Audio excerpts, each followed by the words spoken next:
I'm about to share my screen. Please let me know if you can see my screen.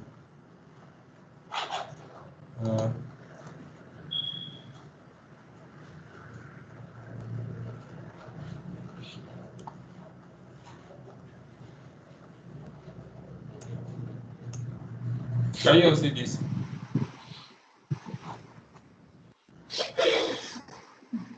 No.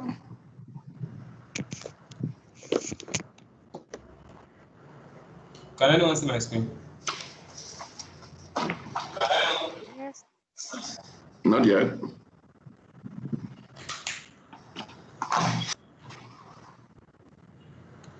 Okay.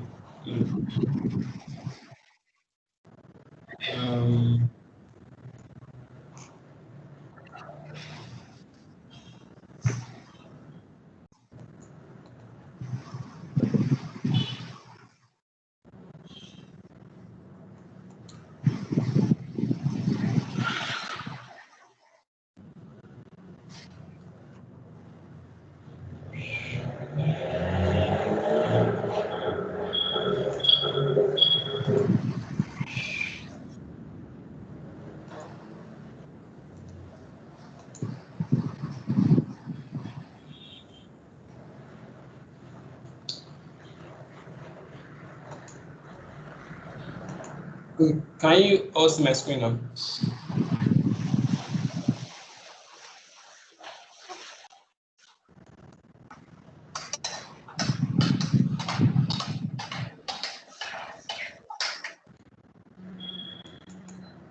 Susan, can you see my screen? Just blank now. It's blank. Susan, can you help me with? Can you do me a favor? I can't see. It's still blank. It's blanco. It's blank now. It's blank. All right. Susan, can you do me? Okay. Okay. So the favor is that if you want to help share the screens, I'll just Or share my own screen. Yeah. I'm actually using my phone. Set. Using my phone. You're using your phone. How about Dr. Abeng? Dr. Abeng, can you?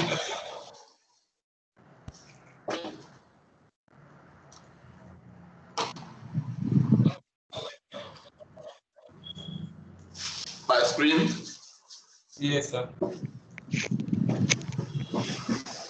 You know, I've not been following very well, so even if I share, what are you going to get out of it? So I just wanted to share the data science school platform so I can use the slides with you.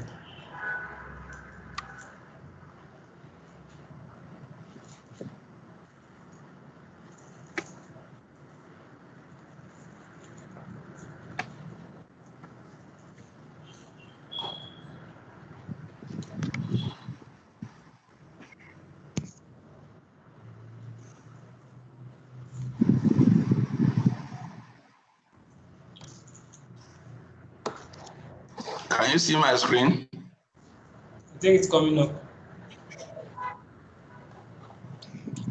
I can see the screen from here. I take my screen. Yes, I think it's your screen.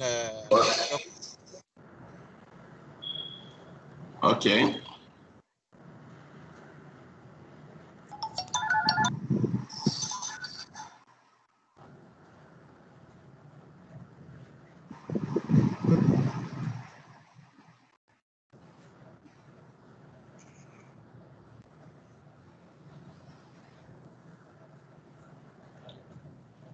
Dr. Magnus, can you help us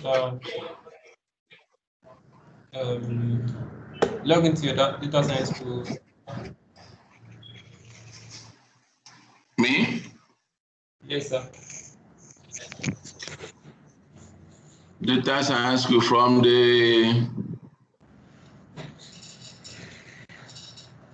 through the internet? Yes, sir.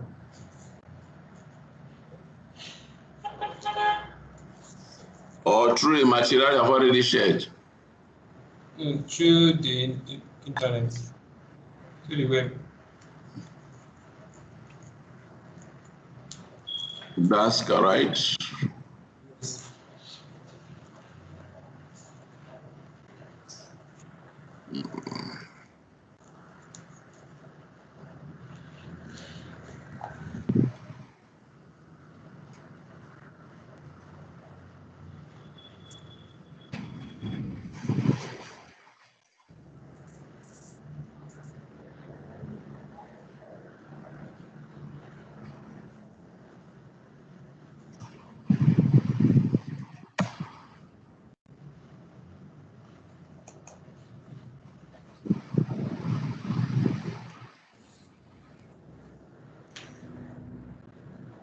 Oh.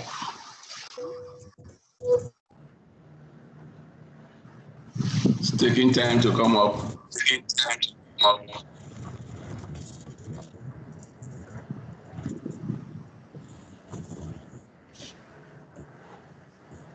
Why so late?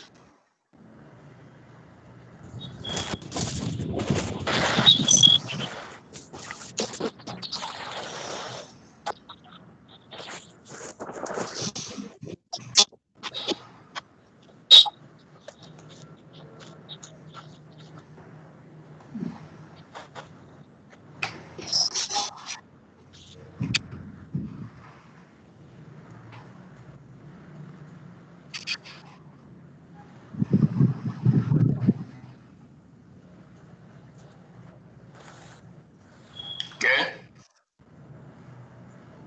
Can you see it?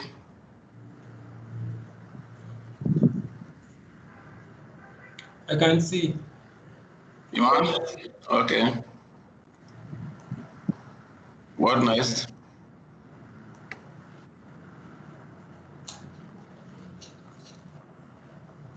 Hold on. I think it's showing this set can be reached. That's what I'm saying. No, but it has opened now. Okay.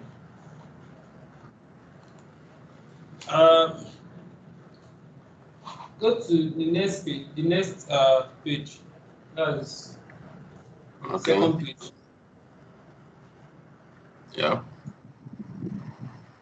Then you see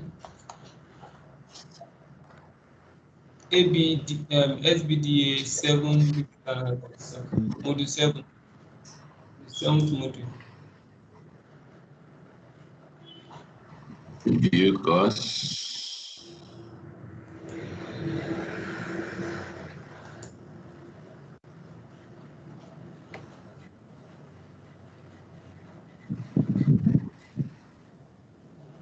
No. SBDA, right?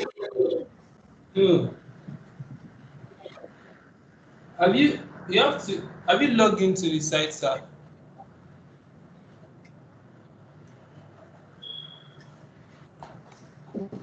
This is the data science school.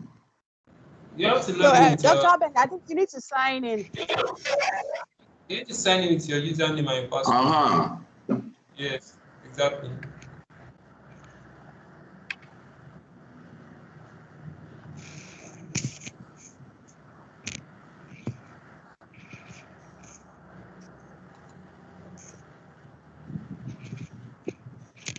Okay.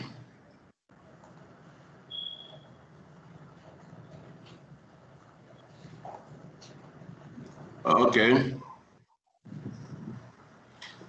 Can you see my screen? I can see it.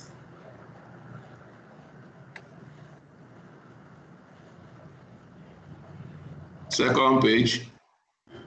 Yes, second page.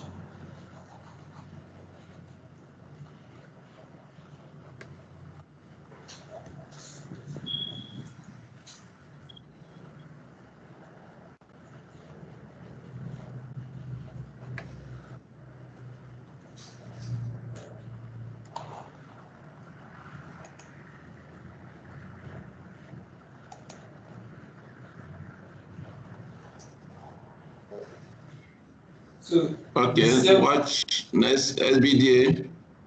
my module 7, that's 7, the 7th module.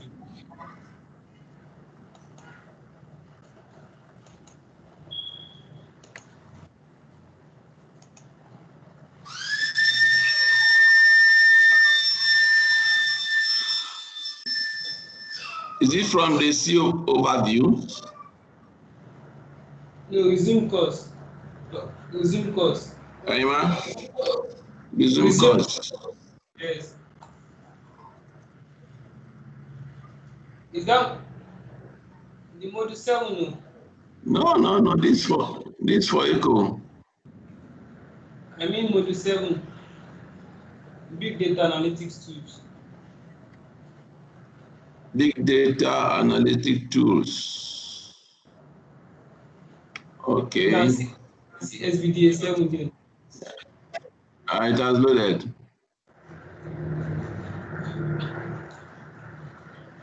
Okay.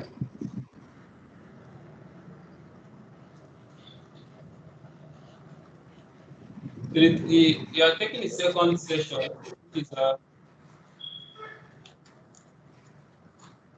Which is what? Working with map images on YAML. Have you seen it, sir? Working with.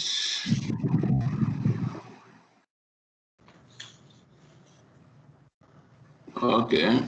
That will be 7.2. Yeah, 7.2.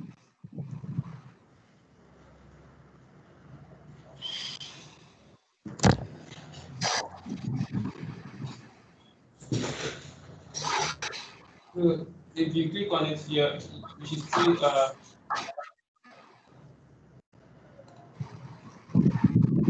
first thing you're going to see is the video, we have presentation. So by using the presentation,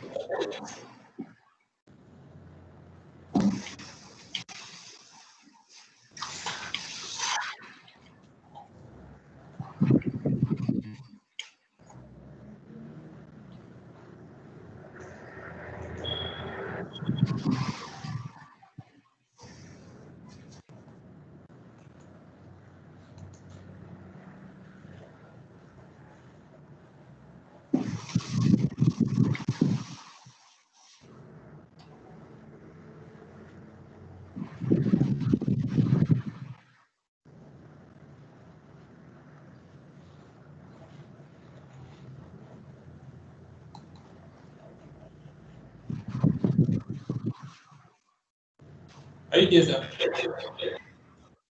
What are we doing now? You open the first presentation under that section. Yeah, 721. Yes. The first presentation. This presentation we are opening out the video. Basic map reduced flow.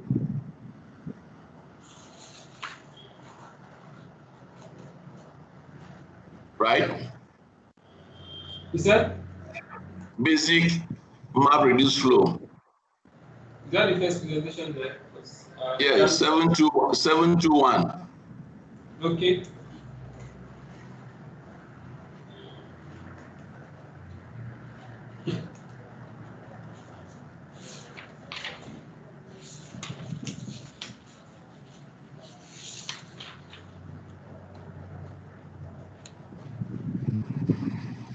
No. That's the video. This is the video. You are using presentation, not video. If you Okay, presentation. presentation, the part 1. Okay. This. Yes, presentation part 1. That's what we are using. Okay. Should I go to the next page? Yes, exactly.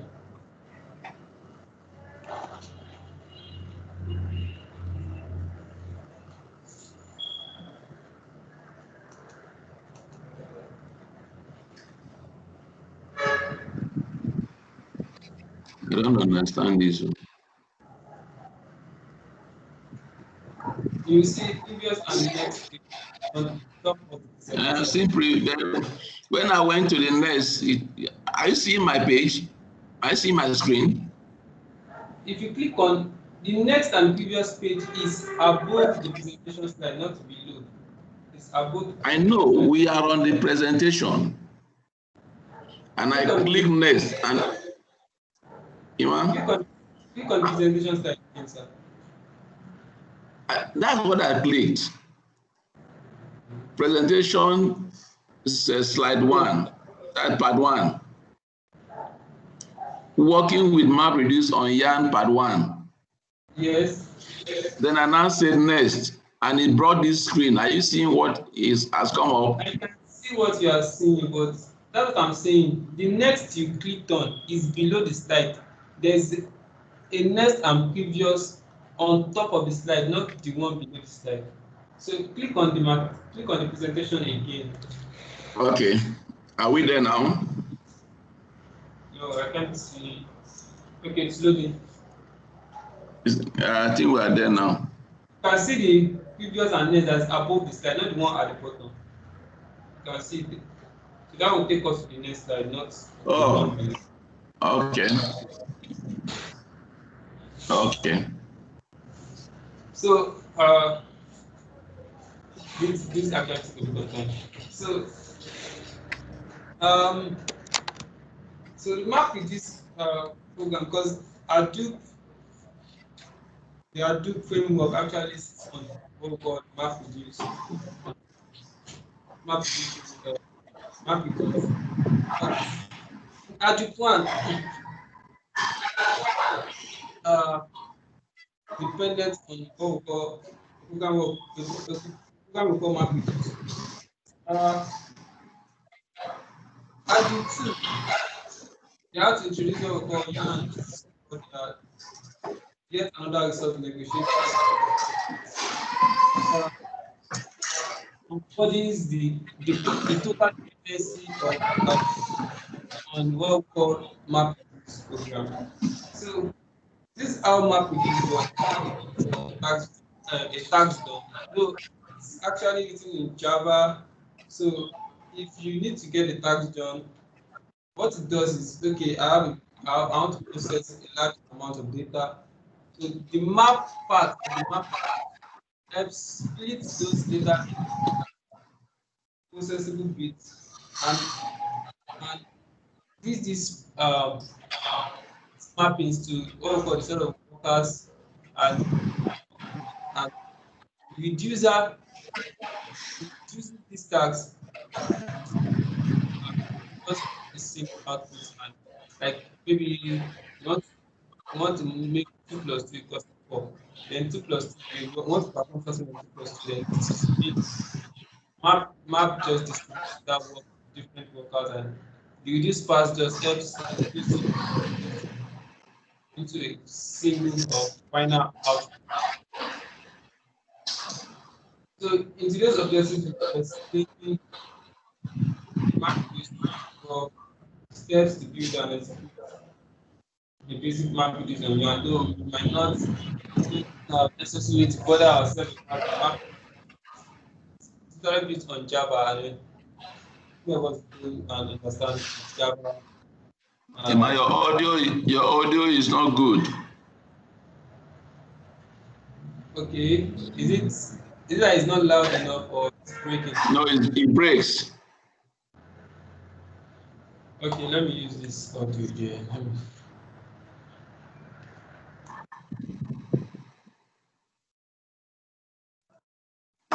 How about now? Can you It's very hard to go.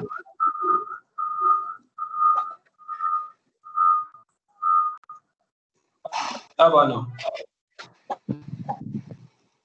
From my side, okay. Okay. So the MapReduce is actually built on Java programming language. So you might not necessarily have to bother yourself about the MapReduce program and stuff like that. So, but then in the later part of this course, we'll be talking about some applications that can help you to build on what the MapReduce framework and onboarding you from having to write Java application to process your data. So that's why we talk about the I, which is like an SQLite program so that they are different. Even though you have to everything you write using the I is being converted into a MapReduce because that's what Hadoop actually does. So you can also explain some process of building joins in MapReduce and apply the techniques to build iterative MapReduce techniques. So, so let's go to the next slide.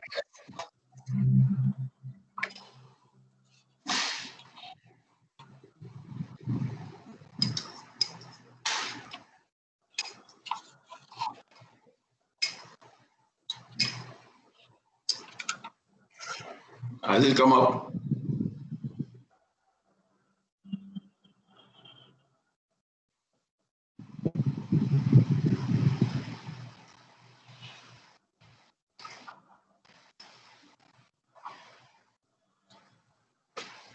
Okay.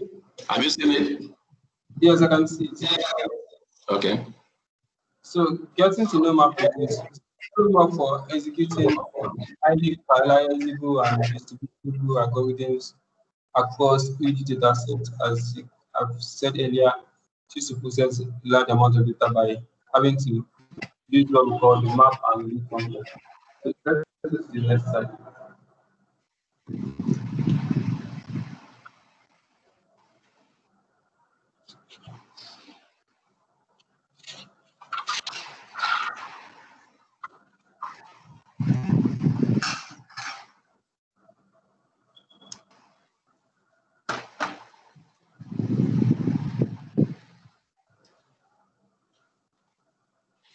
Does it take long to get up to pick up from there?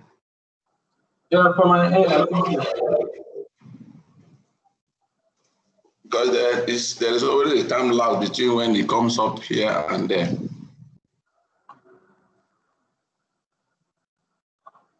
Okay.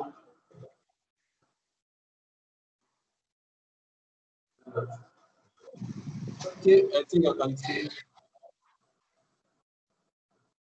that. Hadoop combines data storage and processing. Data storage, which is the HDSF, HDFS in Hadoop, and processing, which is the MapReduce program. So Hadoop main processing engine is called MapReduce, as I said earlier, which integrates existing Hadoop data storage into processing. It provides a unique combination of simplicity and power. So for a developer, MapReduce is a big to process big data, but I know the developer those are they are into writing code and stuff like that. So writing the MapReduce program shouldn't be uh, a big deal for them. Unlike we analysts are not really into writing codes and stuff like that. But there are some applications that into the Hadoop framework that can embody that from the analyst already. So the map is this program originates from the map and reduce combinator concept, the functional programming language. I hope you can hear me clearly. I can hear you. Yes, I can hear you. Let's go to the next slide.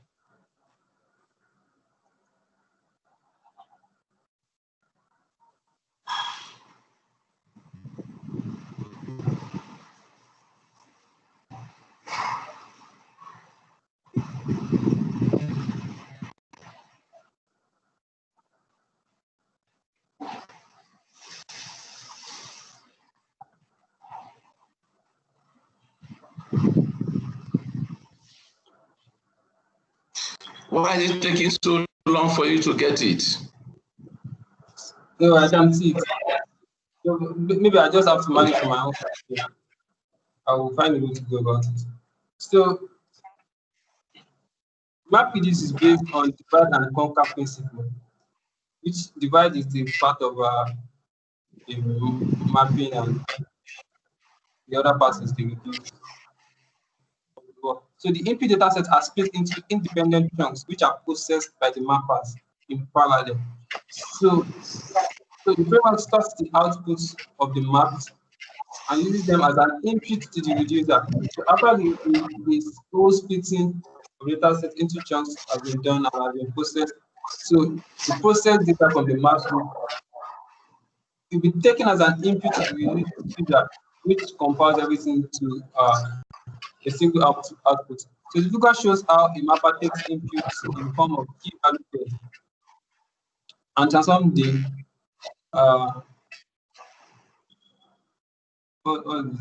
transform into another key value pair. So the map receives a particular key value pair, say Q1, V1. So after it's been processed, another key value pair is being transferred to the reducer, which the reducer takes as an input and gives out an output in return. As you can see, the framework here, the key value pair K1, V1 takes into the map, and after being processed, you have another key value pair K2, V2, which is being sorted and shuffled and sent to the reducer and work, compile everything and send out as an input. Let's go to the next slide.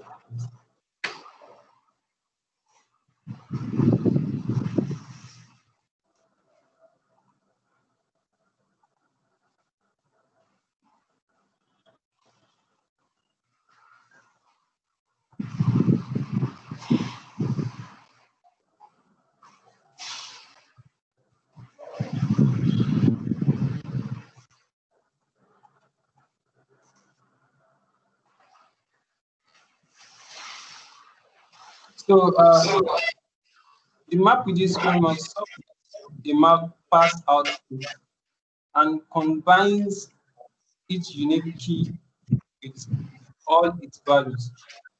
So the key value combination are delivered to reducers, as you can see in the previous illustration, which translates it's yet another key value pair. So a mapper and a reducer together constitute a single job. So send out the job is the mapping part of the job and is the reducer part of the job. Sometimes you might not have what we call a reducer. Sometimes you might not have what we call a reducer, but there's always a mapping and executing part of the job. So both of them will combine makes what we call a job. So a mapper is a mandatory part of a job and can produce 0 or more key value pairs. As you can see here, that's why I said there might not be a reducer. There might not be a reducer. So, but a mapper is a mandatory part. And the job is being reduced into some specific channel and process.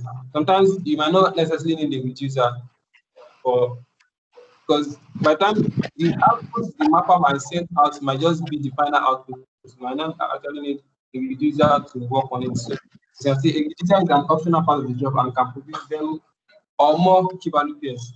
So in case you have an input from the mapper into the reducer, then you can have a reducer return an output.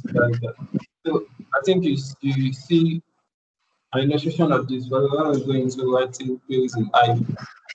Let's look at more.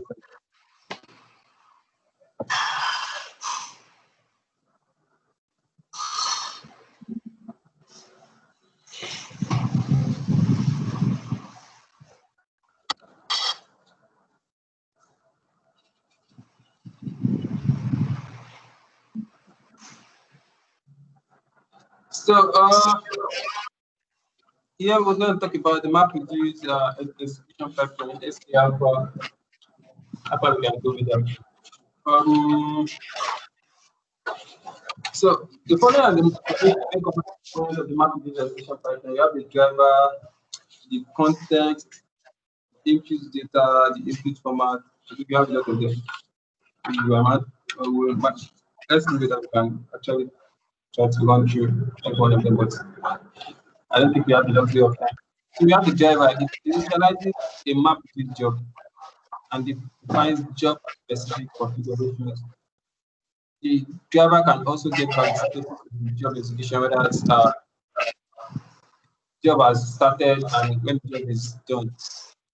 Then we have the context available at any point of map execution provides convenient mechanism for exchanging required system and job-wide information. So, what are the system requirements supposed to process particular job and software?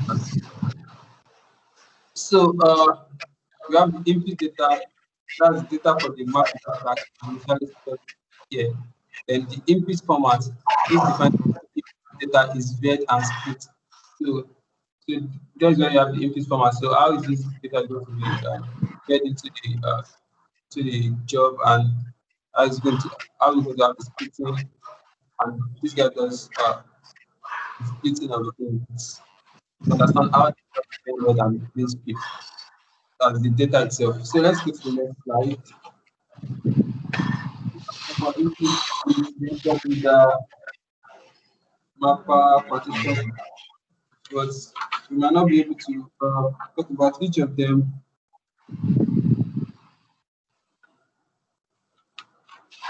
You might have to read a lot of things about all these things for ourselves. It's something I will just read through.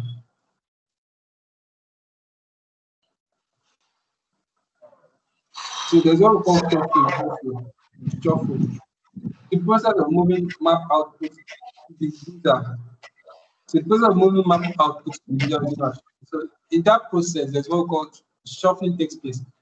So taking the output from the mapper, the process of sending the output from the mapper to the reducer, Apple process is called shuffling. Then so a lot of it, the mapper and the reducer. The mapper is just one that works on the stated output, and the reducer is what works with the outputs from the mapper. Just as basic as that. Can we?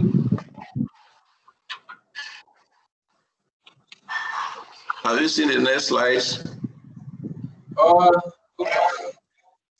Not yet. Oh.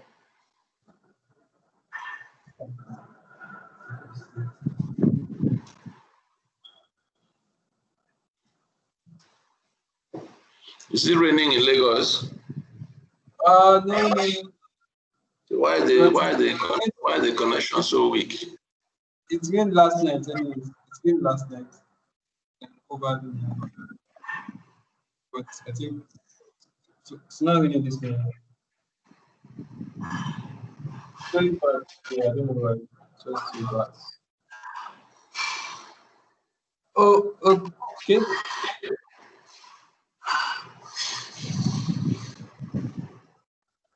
See,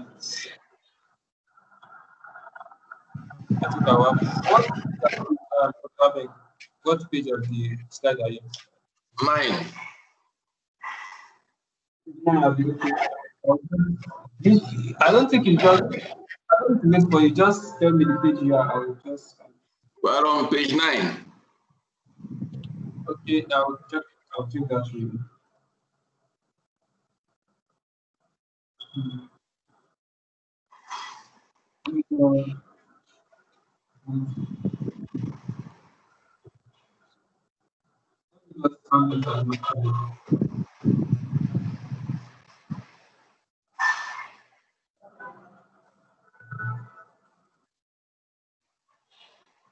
I see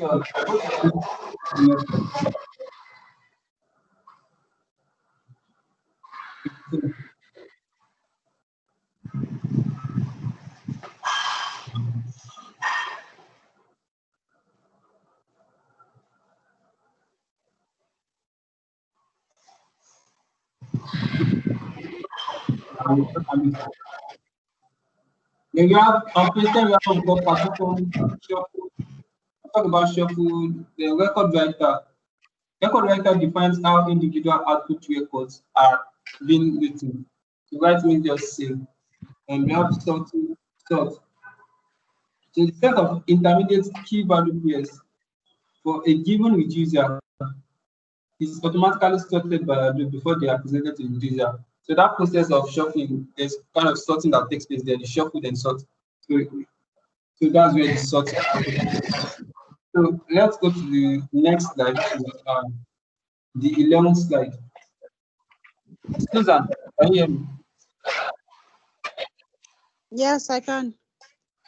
You can see as the slide is going away from your side, from your end. Is that what? I didn't get that. The slide is going on very well from your end. This side, yes. It is. It's fine. So on the 11th slide. 11th slide? Yes, the 11th slide.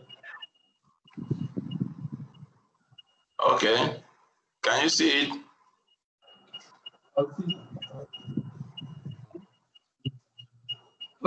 I can see it. Hold on.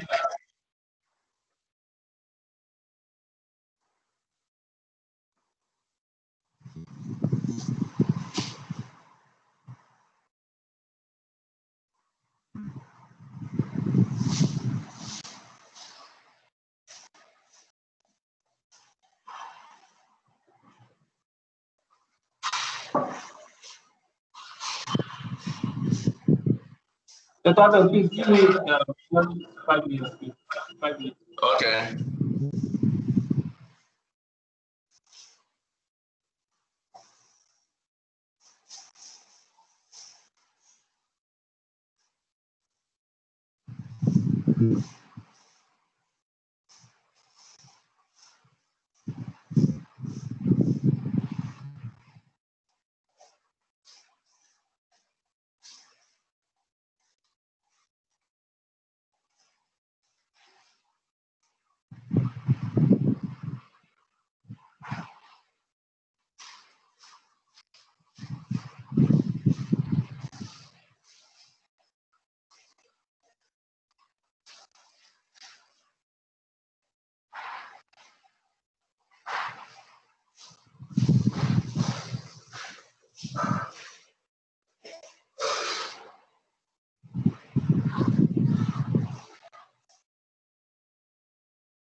Hello, can you hear me now?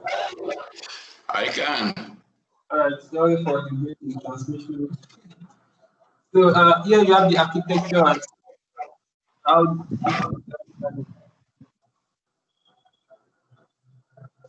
so you have output commands, mapper, the reducer, the shocking, and all of that. So you can see from the input splits. So from the input format, which defines the input splits. So you have like different input splits. Then you have the input format can how the occurs and how it's being read. So it splits it, then reads it into the mapper. The mapper works with it. Then you have one called shocking and stuff. And between the mapper process and the reducer process, we have what's called shocking and sorting. Then the reducer takes in an input from the output from the mapper as an input to itself. Then after it works on it, then the output is being write to the output data as well. They are saying then output format takes in the output data in that regard. So to the next slide.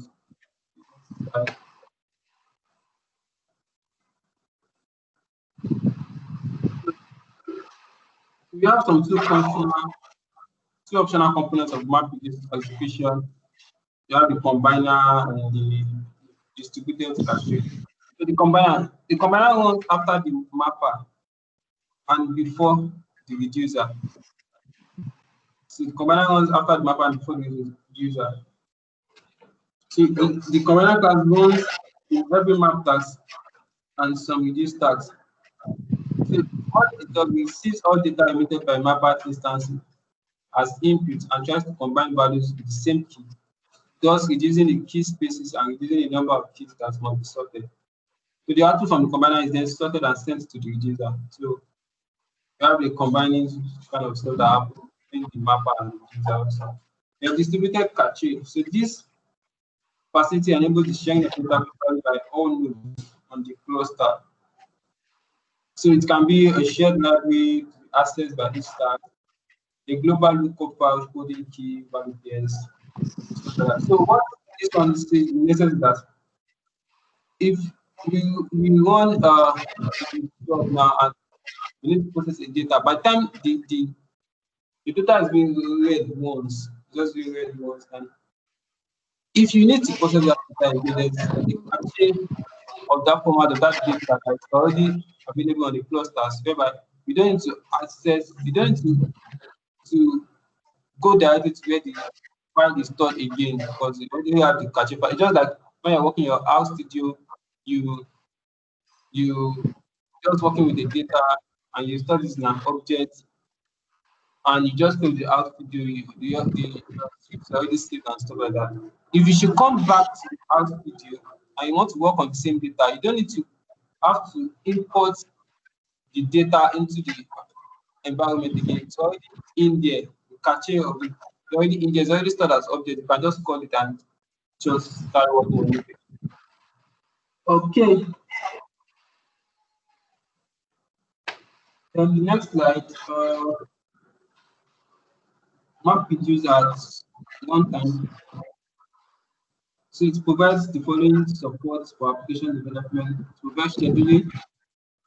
So the framework ensures that multiple tasks from multiple jobs are executed on the cluster. So another aspect of scheduling is speculative execution, which is an device that's implemented by MapReduce. So multiple tasks from multiple jobs are executed on different clusters. So also have synchronization. So MapReduce execution requires synchronization between the map and reduce pieces of the process. So both of them has to be in sync for a particular job. And we have error and fault handling. So to accomplish job execution in the environment where errors and faults are, job tracker attempts to restart failed task execution. So if the jobs actually fail, then the job tracker attempts to restart that failed task. If the data is probably not accessible in the particular data node, then you can just there's a way the name node and the data node communicate, right? If the data node give out particular data, there's another replica of that data stored in another maybe rack or data node where it can be accessed to. The job still continues on. The next slide. 14. Yeah, next slide. It's 14 now. Yeah, 14. So you have map reduce coordination mechanism, right? Mm-hmm. You have the map reduce coordination mechanism.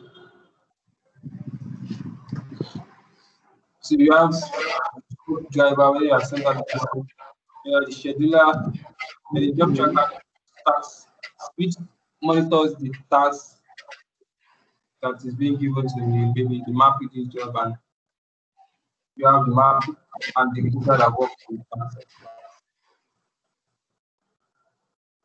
Yes, the job tracker is while running. So the final slide here, which is the 15th slide.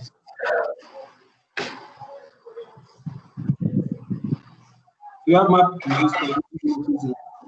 Now, I said before we started the task profile is about the total dependence of Adufan on mapping. So Adufan is dependent on mapping solely for data processing. So with the introduction of Yarn, MapReduce becomes a Yarn application. So each MapReduce job is executed as a separate Yarn application. Now,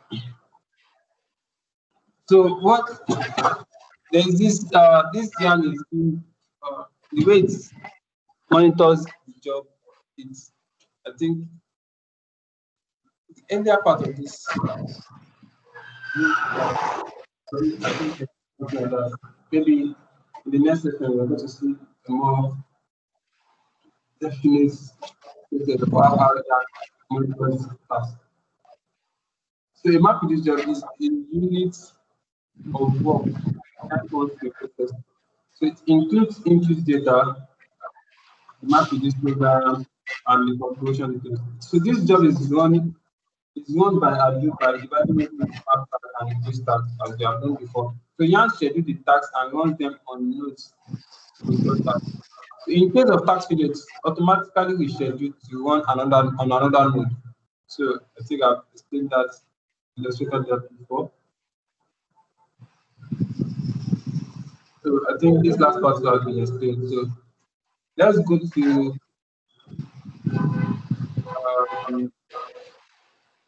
the next presentation. Which is next down, bound? Yes.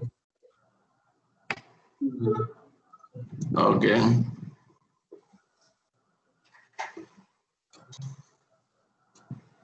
Last part.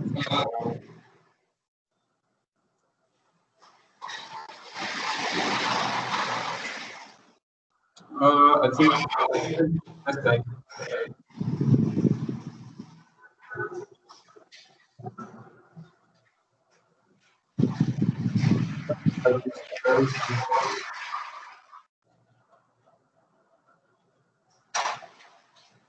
So let's do page 3 of the slide.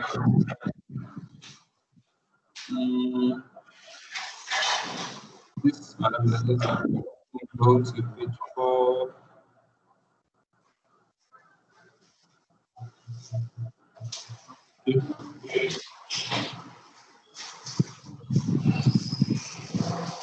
So on page 5, it's like building an execution map with this program. On page 5.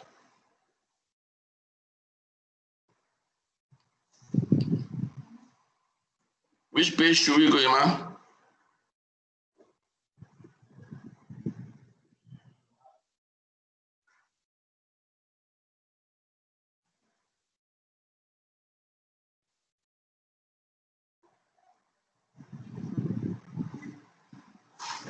Hello?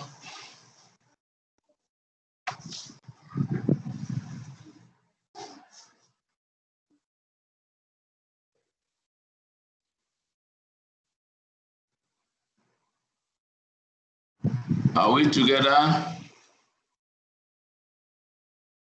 I can hear you, doctor. I thought he said page 5. Hello. Should we go to page 5? Yes, page 5, yes. Okay, I was trying to confirm that. Okay, we're on page 5 now. So on page 5, if you want to build a map with this job, there's an application on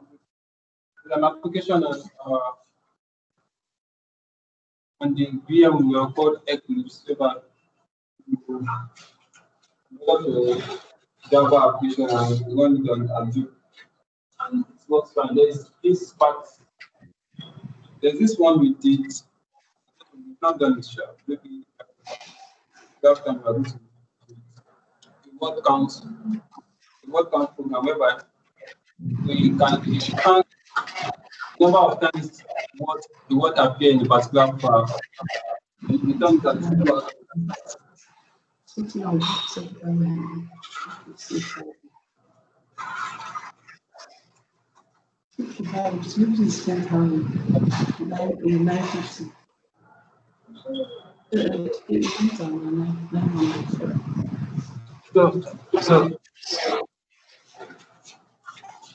as I've said earlier, there are some other applications that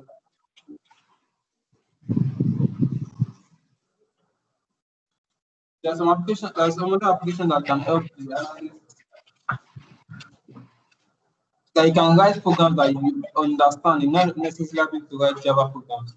So you write programs that you understand, let's say SQLite programs, and then it's Hadoop just helps you convert those queries into a MapReduce job. Then you get your work done. You might not necessarily have to write Java program. So, but the MapReduce is actually written with Java. So let's go to the next slide.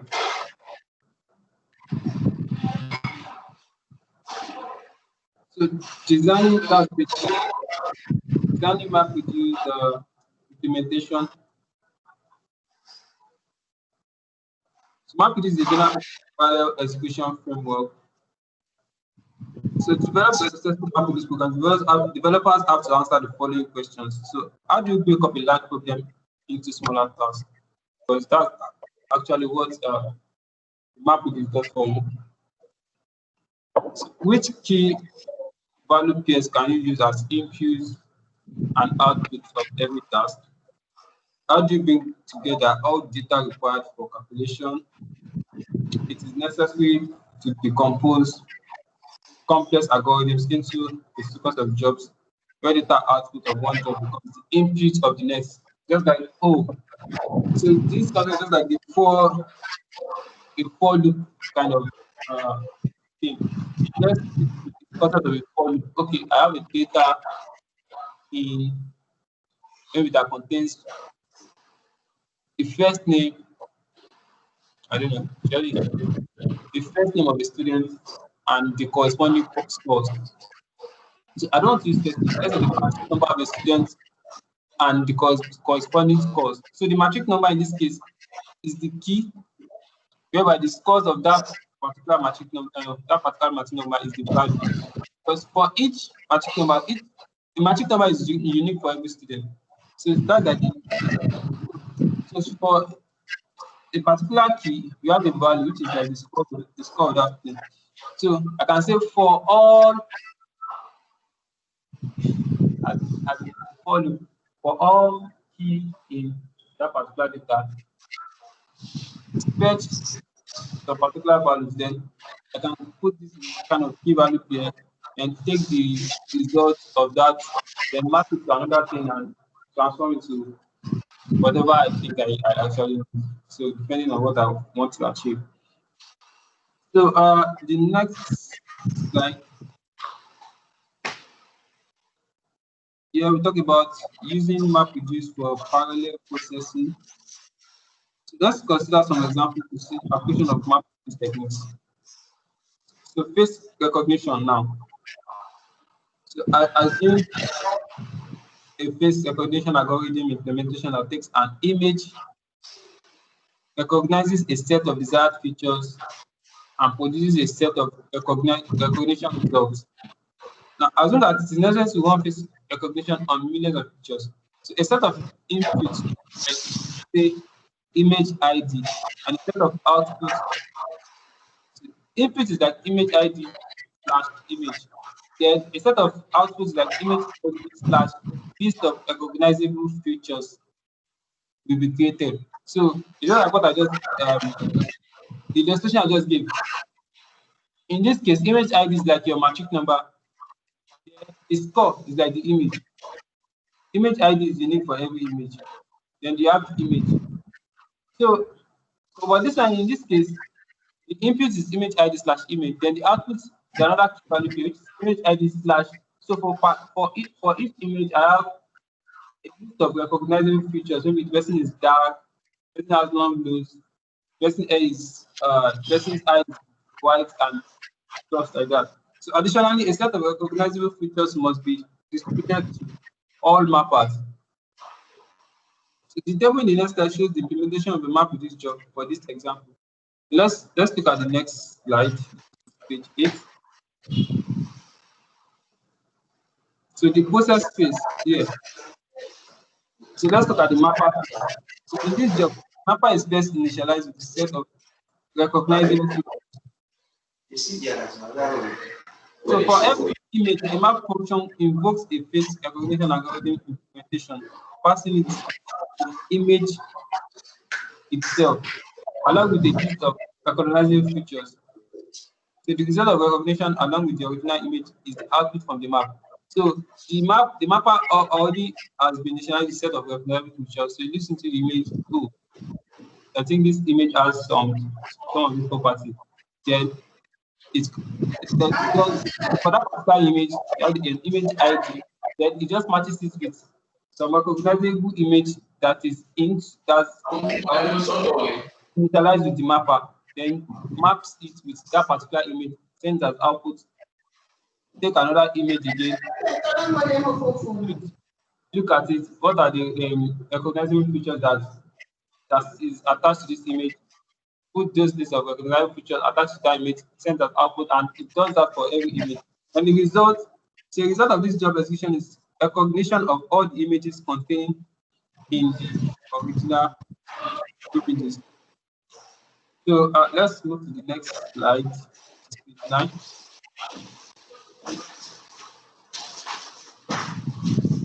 So here you have simple data processing with views. Let's see this. So an inverted index is a data structure that stores a mapping from constant to its location in a document or a set of documents. So the purpose of this inverted index is to allow fast full text search at a cost of increased processing during the document addition.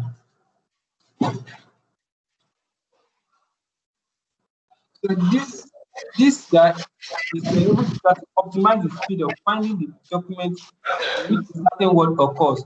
So if I have a document and maybe I don't know the name of the document, but I can remember that I typed some specific words in that document. I can remember some keywords. So if I this program then I necessarily don't need to have to know the name of the document. I can remember some content in it, then I can use that to search for document. So the table next slide shows how MapReduce techniques are applied in inverted indexes. So let's see page 10. So the mapper in this case built a unique record containing a word index and the information describing the word occurrence in the document. So it treats every input document, passes it, and for every unique word in that document, it an index descriptor. So for every unique word I can find in that document, I will look at does all this information in this document. So the descriptor contains the document ID, number of times the index occurs in the document, and information. So if I say, okay, look at the word Temitayo, and I can remember what Temitayo, you can look into the document and okay, Temitayo occurs like 50 times in this particular document. The short and sorting, which is the process that occurs between the mapper and the user.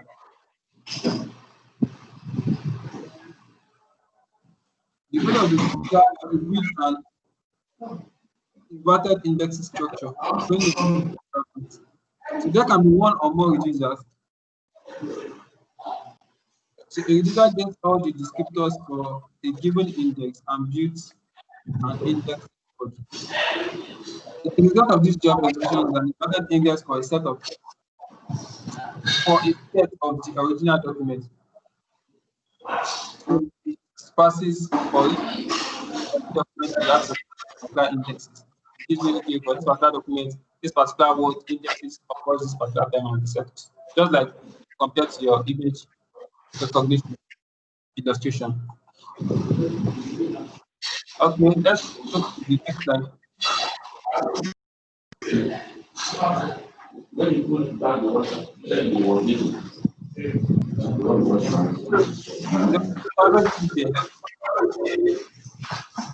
Hello, Emmanuel. Yes. There is background noise where you are. It's from Dr. Abeng's end. Okay. Dr. Abeng, I'm true. I'm sorry. I'm true. Okay, can we go to the next? Yeah, 13. My screen, I've been looking for where my my sound, but I can't find. So that goes. No, because maybe because I'm sharing, I don't know where to get. Huh? This is 12. And this is 11. Let's go to 12. So how do I mute my this thing? I've been trying to look for it. How do you mute yourself? Yes. Let me just. You can find a mic just beside the share button. There's a mic there. How do you mute yourself? I can't find it. No, I'll just because I'm using my. I'm using my. Okay. Okay, moving on. You have been muted. But if I should mute, if I should mute you now, you needed to talk. And this one I said you don't know where you can unmute. You can mute and unmute yourself. But I need to unmute yourself. All right. So building joins with MapReduce. So two implementation exists for joining data in MapReduce. The reduce side join, then the map side join. While implementing a join, all data sets are processed by the mapper that emits a join key as the intermediate key and the value as the intermediate record. So capable of holding together or holding either of the cell set values. So this works very well in the case of one-to-one joins, where at most one record from every data set has the same key. But a special case of a reducible join is called a bucketing join. In this case, this data sets might not have common keys, but support the notion of proximity. So one-to-one join is like, okay, for every record we have a unique key. Yeah, you can just like map side by side. But sometimes the special case of reducible join is called bucketing, where bucketing is just like splitting several records into a particular factor. That way. You can have 1,000 records. They can be bucketed into like 20. That's like 1,000 divided by 20. So you can have unique buckets like I think that's 50 records. That. So let's go to page 13, then page 14.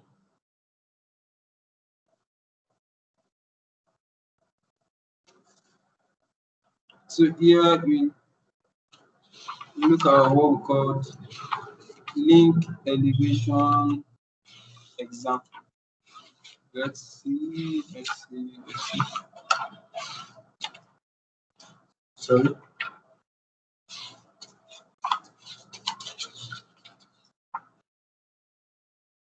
Here, the problem can be defined as follows. So, given a links graph and a terrain model, convert two-dimensional x, y into like three-dimensional x, y model. So the process is called link elevation. So let's assume the following: that every link is specified as two connected points, start and end. So if I want to connect T1 to T2, you're connected to what we call a link. There will be a starting point, there will be an ending point. A terrain model is stored in HBase, although HDFS can be used in the examples so far. But hold on.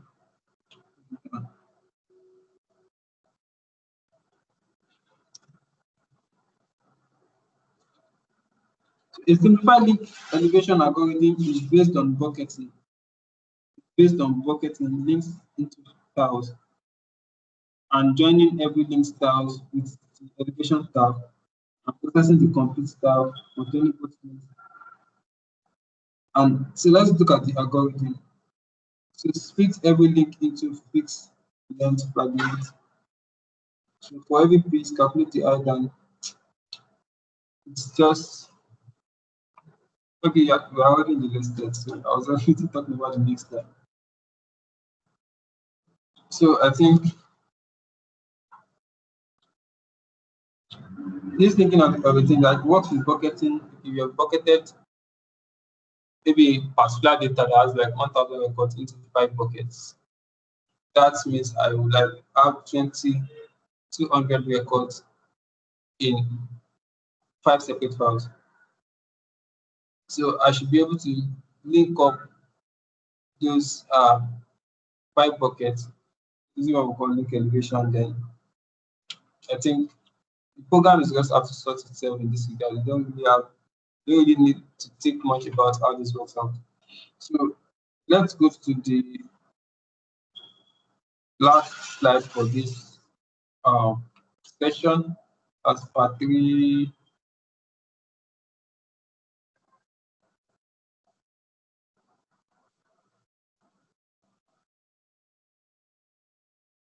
it's 2.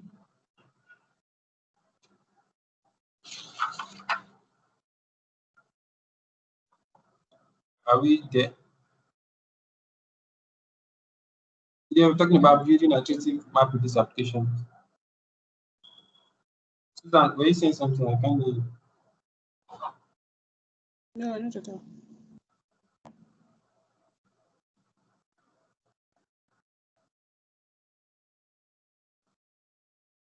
So, Dr. Abeng, are you on last slide?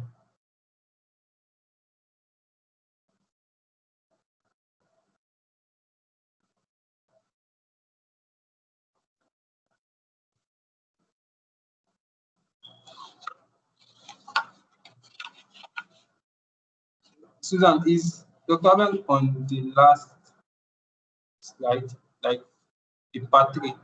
I just want to be sure that we Yes, have. that's 15. So we are building iterative. I'm on page 2, building iterative map with this application. In this No, case, sorry, Ima, which one are you talking about? You're on the last page of the last slide, as in second to the last slide. It's going to switch to the last one now. I'm talking about the last one, that's part 3. That's where it is now. Okay. This is the part 2. Go to part 3.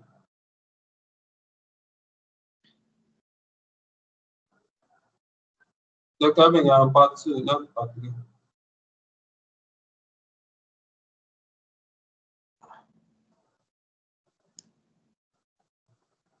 Maybe you should unmute him or something. I don't know. I can't unmute him. That's the problem. But you muted him.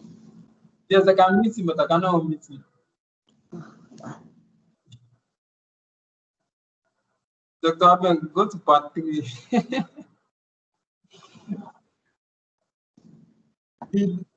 At your left hand side, you can see part 3 there. That's P7 yes, exactly. Okay. So page 2. Sorry. So in the case of iterative map reduce applications, one or more map reduce jobs are typically implemented in the loop. You might want to iterate on one or more map reduce jobs like before loop. So such application can be implemented using either a driver or an external script running map reduce jobs in a loop. So another option is using a workflow entry. This actually is like the most of all of this is the FDCOP engineering guys. It's their headache. So using a driver for execution of iterative logic often provides a more flexible solution. So let's look at an example of an iterative algorithm which is solving a system of linear equations. Let's look at the next step. Solving a system of linear equations just like is kind of iterative. I don't know whether you guys have done what we call like linear algebra. Is what we call system of linear equation, having to solve using row reduction and stuff like that. So solving linear equations. Numerous practical problems can be expressed in terms of solving a system of linear equations, or at least reduced to such a system. So following are some example optimization problems can be solved with linear programming. So linear programming is like, okay, you have objective function, then we have some constraints. So those constraints are the set of system of linear equation. You can have like variable x, y, z. Then it's those constraints that will be solved to find your x, y, z, and use that to minimize or maximize what we call the objective function. You have also the approximation problems. An alternative to solve linear equations efficiently when the size of the problem is significant is either to use supercomputers with terabytes of memory or use algorithms that allow piecemeal computation. Like in case of system of linear equation, you have to do what we call row reduction method. That row reduction method is stepwise. You do a particular row operation in a particular matrix, you get another output, then perform the row operation again, then keep performing till you have the final output. Let's go to the next slide, page 4. So here it said given below is a basic linear equation ax is equals to b. And this like basically in form of what we call that previous case I was talking about. Let's say a and b can be a can be the vector, a matrix, then x is going to be the column vector, b is going to be the output. Then I'm talking in case of what we call a linear algebra instance now. And then we say for x to be solvable, a has to be invertible. I know probably I don't know whether you understand what I'm talking about. A has to be invertible, then you're going to do so it means we must have what we call A inverse. So that by the time I multiply A inverse by both sides, I'm going to have x to be equals to A inverse times b, then you have your results. So here you are trying to solve for our x. So let's see what this case study is. So assume that two H-based tables are used, one for matrix A and one for all the vectors. So a reasonable H-based data layout is representing vectors as follows. So each table row represents a single vector, all elements. So it's just like that case as a case scenario. It's like a matrix. So each row in the matrix is just like a table row as a single vector. All elements of a single vector are stored in a single column family. So for solution for this example, an algorithm conversion criterion is an integral part. Let's see the next slide.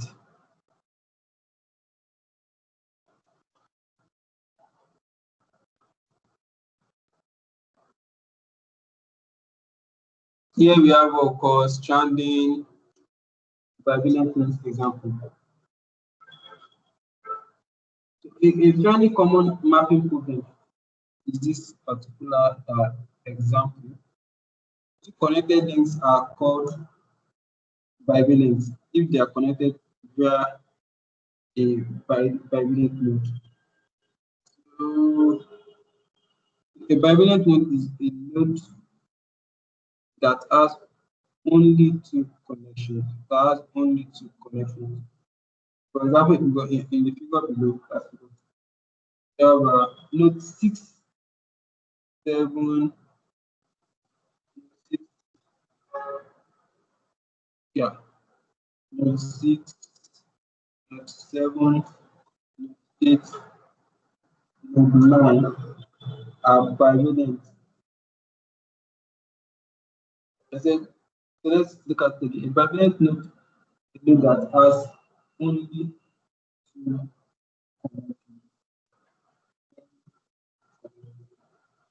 So you have 6, 7, 8, and 9 to have two connections. Then we 5, 6, 7, 8, and 9 are also bivalent.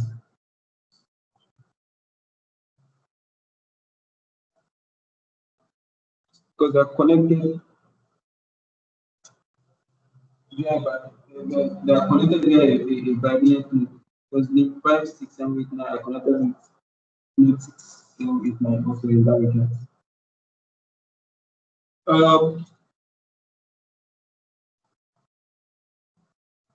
I need to go now about this.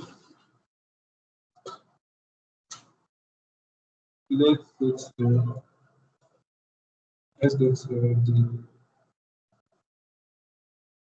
let's go to page 7. Yeah, page 7.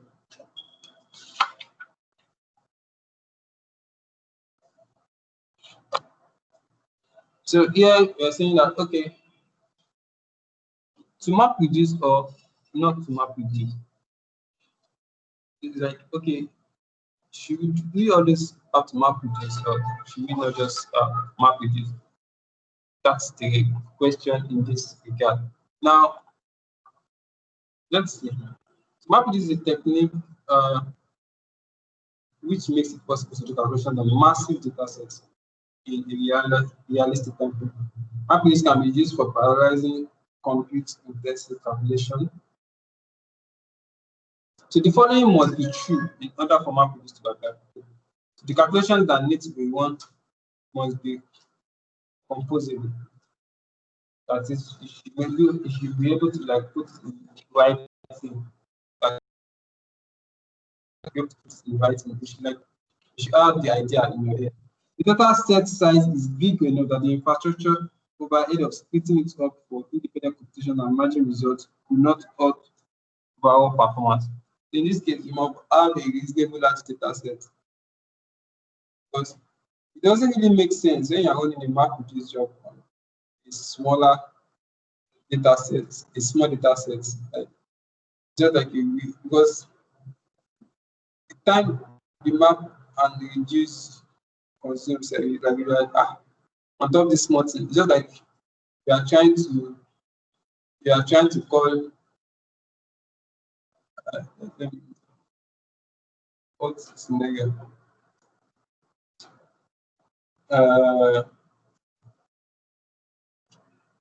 I'm looking at one just simple scenario I want to use.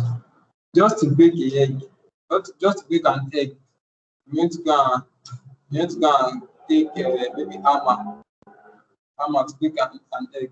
Once that you just use the knock of your finger to break.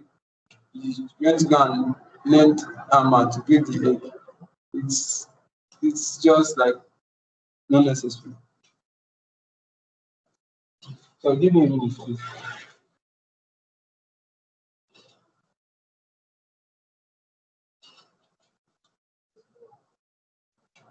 So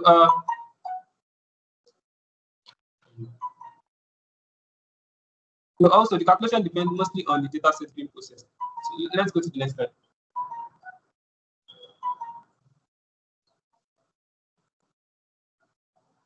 Is Dr. Alex still with us?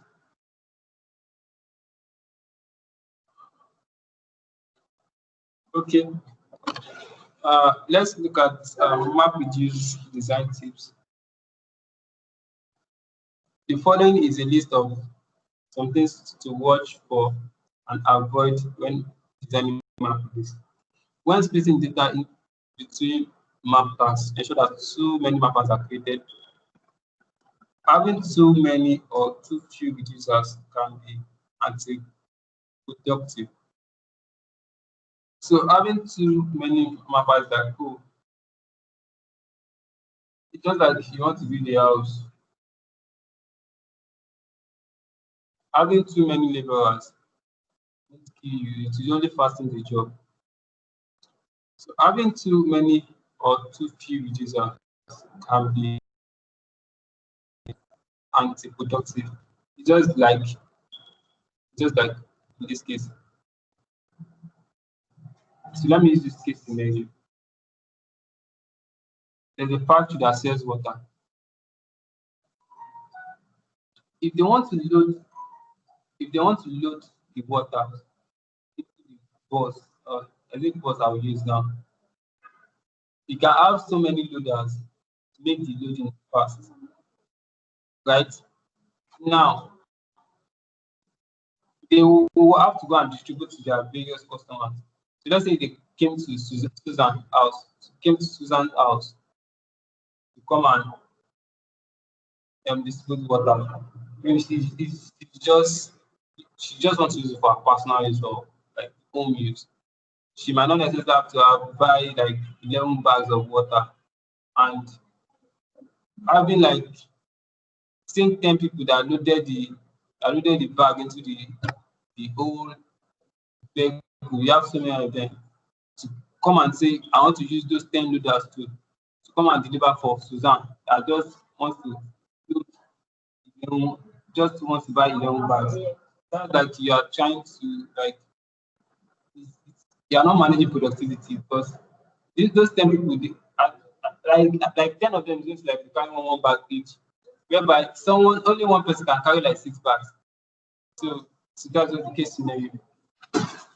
Also, use the job counters appropriately, consider compressing the applications output with an appropriate compressor and improve write performance. Also, use an appropriate file format for the output of MapReduce jobs. And considering using a larger output block size when the individual input/output files are large. So it's better to there's this thing. Let's say I want to create a table. I'm creating a table in SQL, for example, on Output SQL. It's all called chart. It's all called bar chart. In other my app as bar chart too. Now what happens is that now the way chart and bar chart works is different. Now chart, if I should specify chart as my data type for a string now. So if I put chart and I say, okay, I want this particular column to take up to like 100 characters, and I specify chart as data type. Now, so if I want to insert Suzanne as a word in that column, I already specified that column should take like 100 characters. Now, if I specify chart as my data type, Susan is just 5 characters in combined. But if I specify char as a data type, it's going to consume that whole memory of 100 character. So what it's going to do is that it's going to type, it's going to input Susan as 5 characters. They're going to put spaces to occupy the remaining 95 space that column has to take. So that doesn't really make sense, right? But if I use varchar, even though I specify that it can take up to 100 characters, but if I should put something like Susan, it will still help me to manage. It will just have to use that 5 characters, but it can use up to 1,000. It's like, oh, I give someone 1,000 now. I'm going to go and buy food. Because I'm giving that person 1,000 naira. What child is going to do is that, whether maybe it's still another food that is supposed to satisfy you, child will just spend the whole 1,000 naira and just get something for you. Whether the 1,000 naira food is not going to, it's just like it's a waste of money, but you just buy the whole 1,000 naira food for you. But voucher, it's like you give someone 1,000 naira, go and get me a food.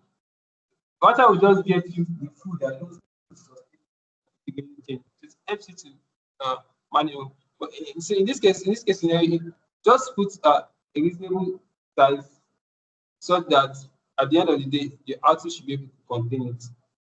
whereby you have a case scenario whereby you run the job and then the output, just to have the output, then you have enough memory to take in the output.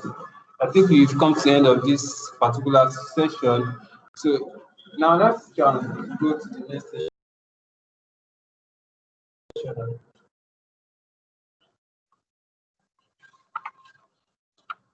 I think this should just be the last part. This is just the last part.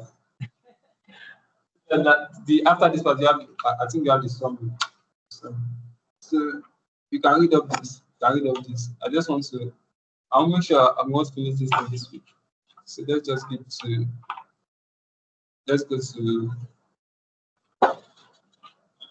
the next part. Is working with me. I don't know whether we have any question.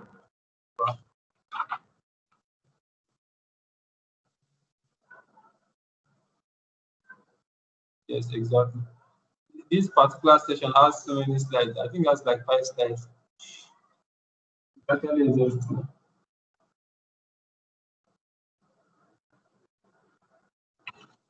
Here we are going to talk like majorly on yarn. It's might be so exhausting. So here is to examine the advantages of yarn over the map produced in Hadoop 1.0. Like I said, yarn was introduced in Hadoop 2.0.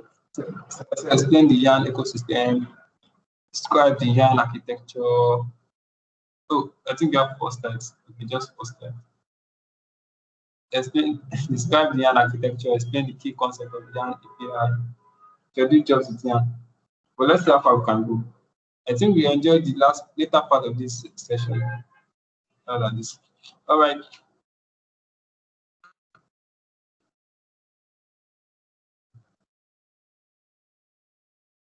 So page, yeah. So introducing yarn. So I think I've said yarn stands as yet another resource negotiator and is a general purpose job scheduler and resource manager for Hadoop 2.0. So part of Hadoop 2.0, which is yarn, separates resource management and from data processing. Thus, empowering organizations to leverage their existing Hadoop powerfully with. So the following feature illustrates how yarn changes the Hadoop stack. So this is Hadoop 1.0 and this is Hadoop 2.0. Hadoop 1.0 depends on MapReduce for data processing and resource and job scheduling and stuff like that, and the leverages on the HDFS storage system. Then in Hadoop 2.0, yarn was introduced. So MapReduce application sits on yarn in this case. So Hadoop 2.0 has been the total dependence of Hadoop on MapReduce is no longer there since the introduction of yarn. So let's go to the next slide.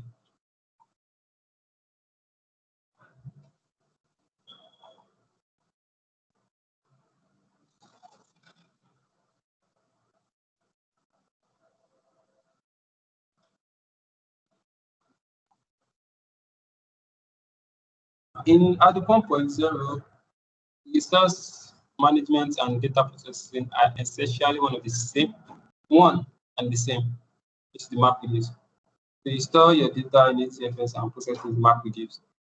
But in 2.0, resource management and data processing are separate. You store your data in HDFS, but MapReduce is just one of several options for processing your data.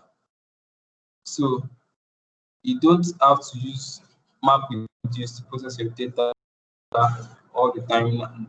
It's just one option. So the new yarn components handle resource management, and MapReduce is simply one of the many data processing frameworks sitting on top of yarn. So in this case, you have different other processing frameworks, data processing frameworks other than MapReduce. So both Cloudera and Autoworks are strong components of yarn, positioning it as a key agent in the future of Hadoop. Page 6.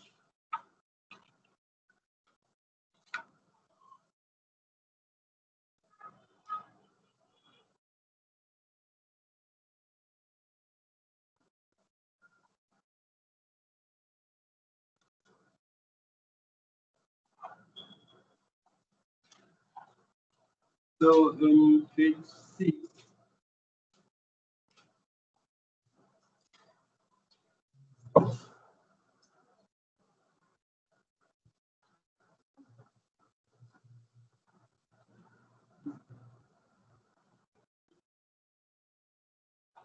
Sorry. I was reading something before, but I didn't know.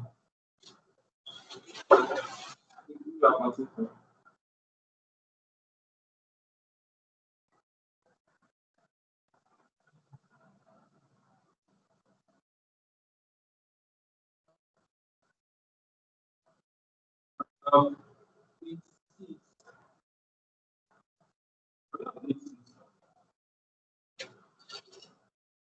Yeah.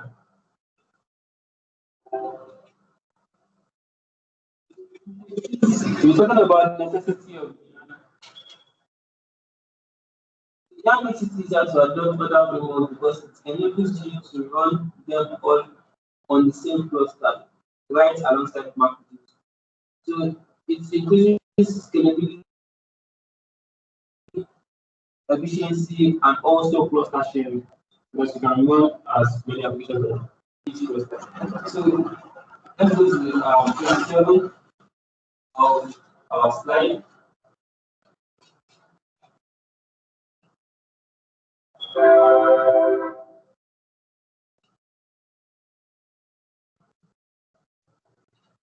So on page 7 of our slide, we have talking about the listing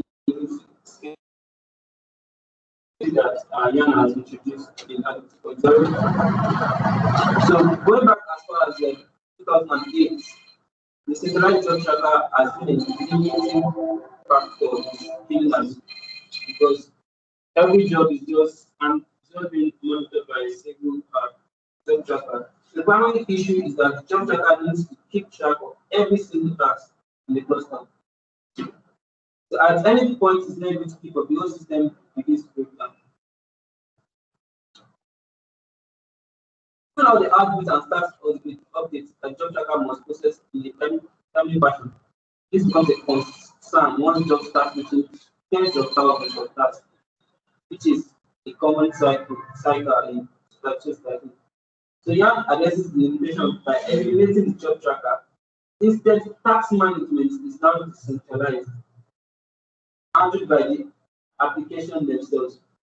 So while Yam still has a centralized server called the resource manager, it has much less to do than the job tracker, so it's still significantly better. So in the next slide, we are going to start. We should see in coming slides how this works out very well.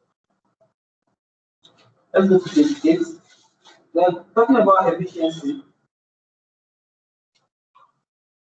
We're talking about efficiency. Can you hear me very well? Yes, I can hear you. Okay. So talking about efficiency,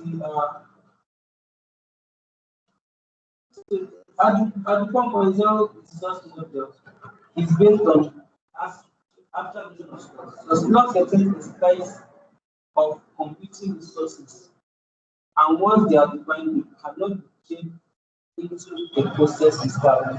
So what we are talking about here is that it's just like I have a job, I have several jobs. The size of that already is specified with particular job. So the essence of this is that maybe I need to get a job, but I need like maybe 1 gram to run that job. But didn't 1 gram. Maybe I need 200 MB milligrams to run that job. It can be like 500 milligrams. So instead of me to use 200 milligrams to run a 200 milligram job, because the source of 500 milligrams, I'll be using 500 milligrams to run a particular 200 MD job, which is not efficient enough. So that's what Yan actually came to replace. So Yan gives every job as per the task that has to be done. So it gives the process as per the job that's going to be carried out. So if the job is like 200 milligrams to process the job, it is 200 milligrams, but in my case, it doesn't work that way. So now it uses a more point-based approach to managing resources instead of scores. That keeps track of physical resources like memory and sleep. So this allows them to be much smarter regarding how it allocates resources to tasks it's very neat. So let's go to page 9, cluster sharing. So on page 9, see that many organizations are already running other than MapReduce. So for example, it's not uncommon to see an organization running their own cluster for batch processing, where a strong cluster was stream processing as part of the So while cluster very easier to manage, running each stream of one dedicated cluster can be inefficient, as there is a good chance that those clusters are being underutilized. It's just like so it means I have a separate cluster to run different types of job. While with Yan, on that same cluster, I can run a lot of things, a whole lot of things. So that's also what Yan also is into the cluster sharing. So yeah, while the ability of Yan to run multiple frameworks, organization can enable to use for dedicated cluster and use a single cluster for all their data processing needs. So just like what we call everybody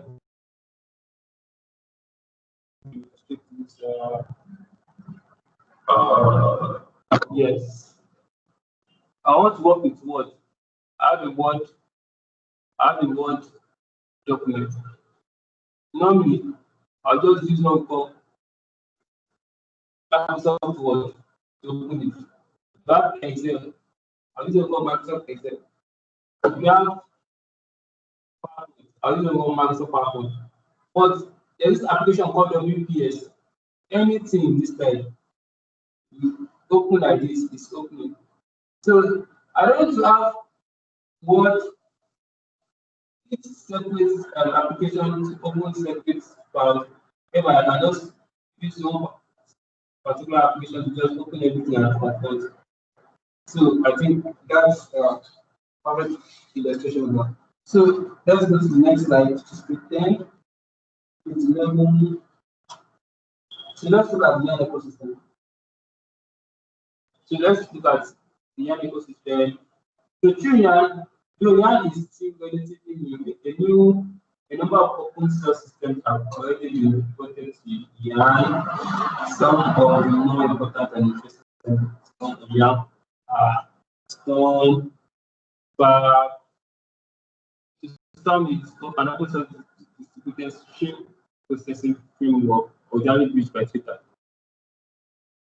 Since we are adopted by many organizations, giving suitability for real-time applications, and also Spark, a distributed processing framework for iterative processing.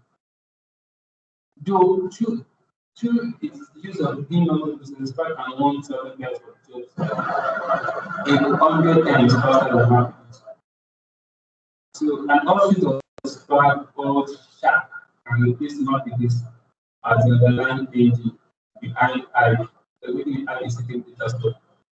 So because the smaller thing is Spark having to run in memory, also how also has the capability. That's why we talk about how are the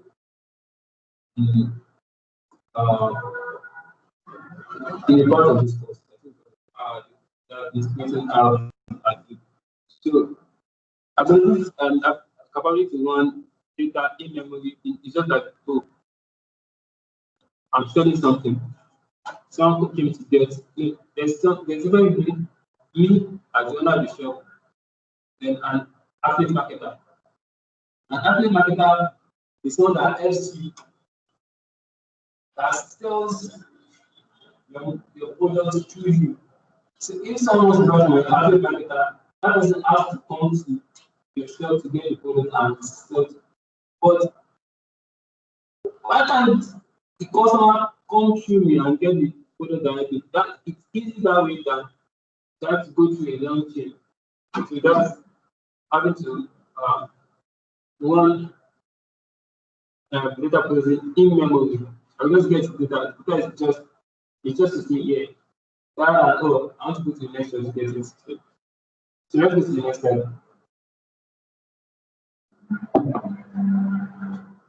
Now it's picture.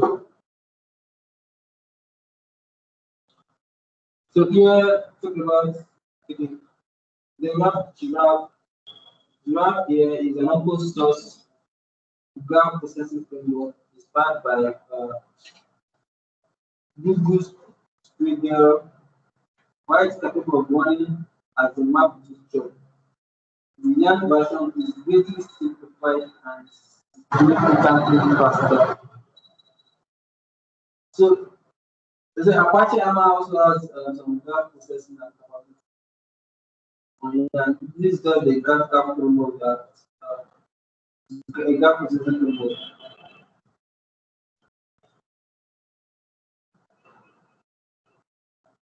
I think it's capable of running as a map gesture. I think so. The young version of this particular graph is greatly simplified and significantly faster.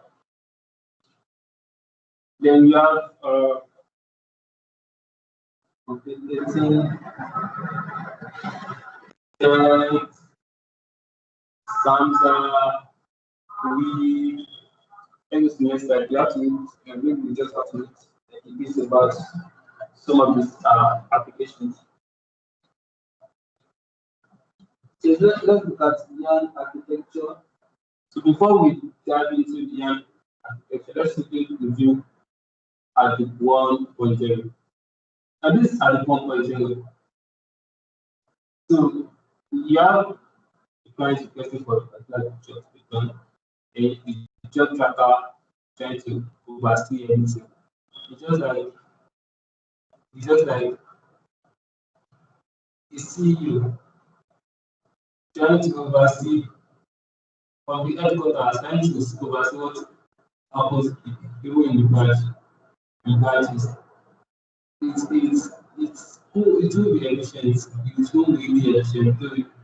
So it might really work for some time, but at some point it's not going to be efficient. You can't oversee everything. You can't just oversee everything. Find solutions to job tracker. Job tracker takes care of scheduling, task management, and monitoring the overall job scope. So all that volume is not in job tracker. I think Jan was introduced to onboarding this from the 4.0 version. Let's go to the next slide.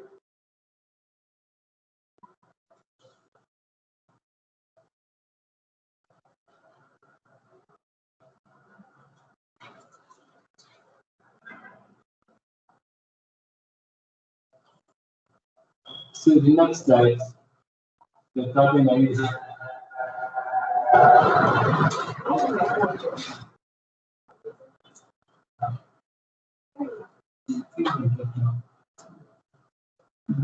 hello, Dr. Amin, are you there? All right. So here individual tasks are added up by the job tracker to the task trackers on each page of classification. With the task tracker reports the task assessment the central job tracker, which is the one overseeing everything. So both job tracker and task tracker are coded to understand only map with jobs. But this second architecture shows the integration of the app.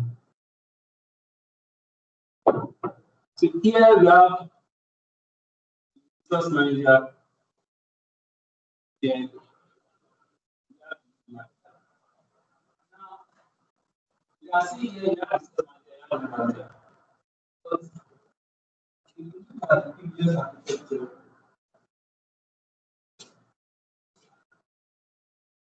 we have a job tracker, then you have tax tracker within. But in this second architecture, there's still something we call application master. And we are going to see how that works out in the next slide. Can we go to the next slide?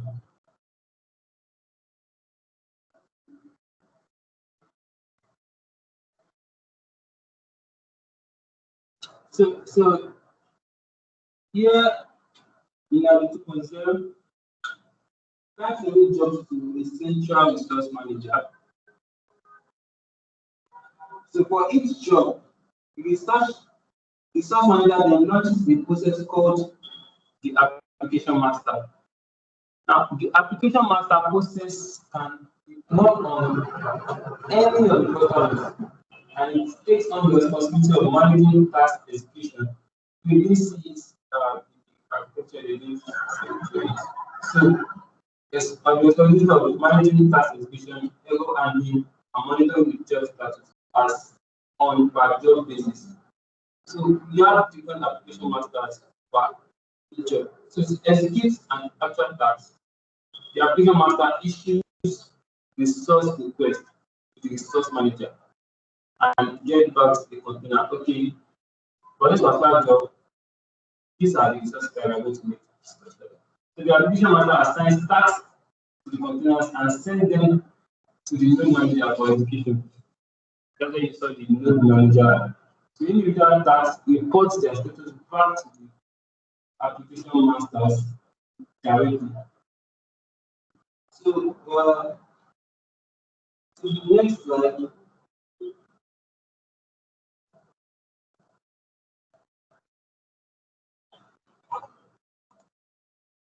In our 1.0, as regard resources, the resource model revolves around slots. I think we talked about this before. So to talk about, I don't think I need to really talk about. So, but with Yan and the resource model has changed significantly. Instead of abstract slots, there are key tracks of physical resources such as memory and CPU. We talked about this too. So, this kind of approach helps to ensure that cluster resources are used efficiently based on the unique needs of each application. Then the last slide.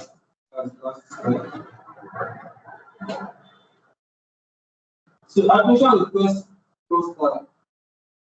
Admission request cluster resources from the resource manager in the form of the resource request. So the resource request have the following fields: the resource name, priority, capability, the number of containers. So in the resource name, the integration of the host or rack where the resource are desired. So where are these resources needed? Also priority. The priority to use specify each application priority for the request can be used for frameworks that want to make sure certain resource requests are fulfilled before others. So the level of importance as who I'm going to attend to based on importance. Also, capability. So the resource needs the memory and CPU requirements for executing the containers. So the resources needed to execute the tasks that will be eventually be executed by this container. Then the number of containers. So if the question the number of similar containers can request more than one container with the same attributes.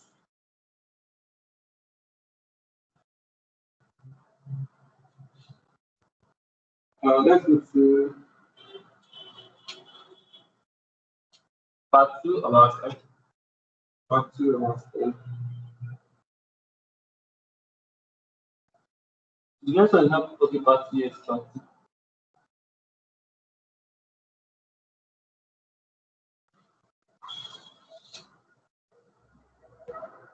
So here we talk about containers, which includes ID, looking, ID, bounty, and resource. So we can read more about this. It's nothing. Let's go to page 3. Let's go to page 3 and look at the resource manager in this case.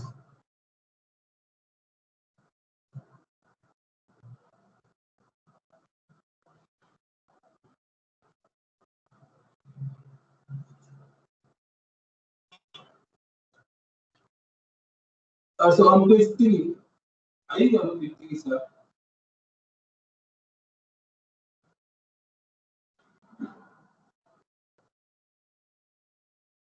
So you are talking about resource manager.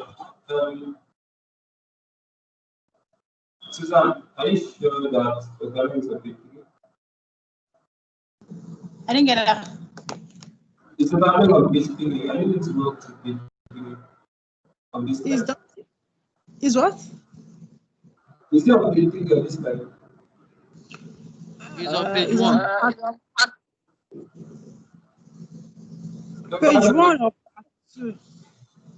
I need to go to page 3.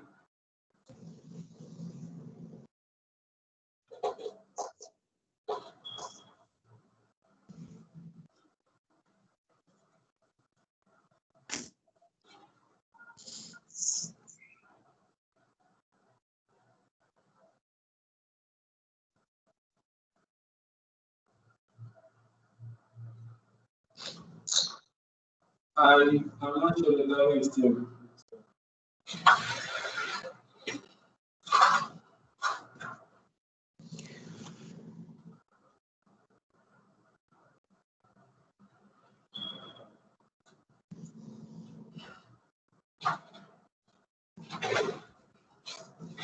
Maybe.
I think he has left. He had to call me. I don't know. I think it's having difficulty. Yeah. So I think he's using his phone network. So that's why if you are calling like that, your hotspot is just going to get to sleep. He's going to join the call back.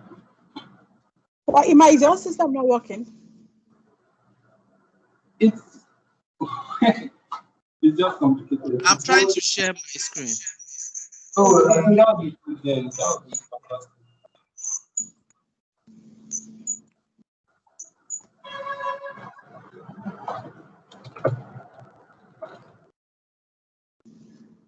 Oh yeah.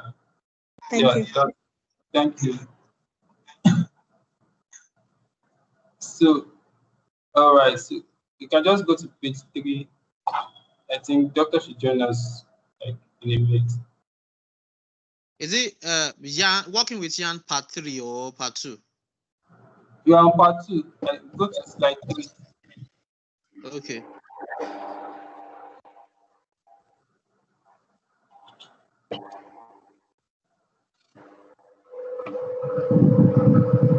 Okay, can you hear me now? It's just that there's background noise at your end, that's why. Should I share my screen? Don't worry, I think the guy is doing that already. You can see it, Okay. right? Yes, I can.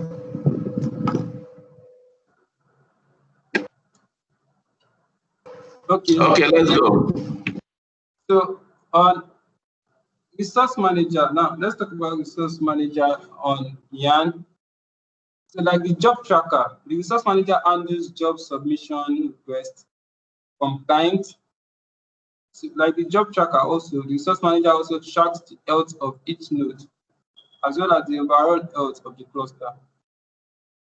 But unlike the job tracker, the resource manager does not deal with running jobs or executing tasks. At its core, the resource manager is a scheduler. Now, applications send resource requests to the resource manager, and it responds with containers. So, application sends resource requests. Okay, we need this particular resources, and the resource manager collects that and okay, go to the and respond with the resources. Though even it's the node manager that's going to issue that request to the resource manager. So the resource manager does not care or keep track of what the application does with those containers. So he has his own role. So he's not overseeing everything. So once a container is allocated, it is up to the applications themselves to communicate with the node managers to execute tasks within those containers. It's just like the way it is over here, like at Octave Analytics, you have your team manager. So anything you need, you communicate to your team manager. You don't need to go to Blessing as you need something. Blessing does not have to oversee everything. You communicate with your manager, your manager will oversee all your activities. Then similarly, if a task fails, it is up to the applications to retry the task. Now let's go to page 4. That's scheduler. Talking about scheduler. When there are multiple applications running concurrently on a cluster, the resource manager relies on a pluggable scheduling algorithm to decide how resources are allocated amongst the different applications. So Yarn ships with 2 different schedulers that should look familiar to most. Explained as follows. We have capacity and fair scheduler. So with capacity scheduler, the capacity scheduler is the default scheduler used by Yarn. So it is designed to allow for sharing of a large cluster while maintaining some level of guarantees for different user groups based on their request. Then we have fair scheduler. It is designed to ensure that all applications average out to an equal share of resources over time. So with Yarn, the fair scheduler switches from push to quiz to keep the manager more consistent. So in this case, if we have like 5 jobs to be run and there are resources needed for this particular job, then each jobs are going to receive a fair share of resources, even though they have to be on queue for some processes to run before to complete the particular job. So let's go to page 5. It talks about application master.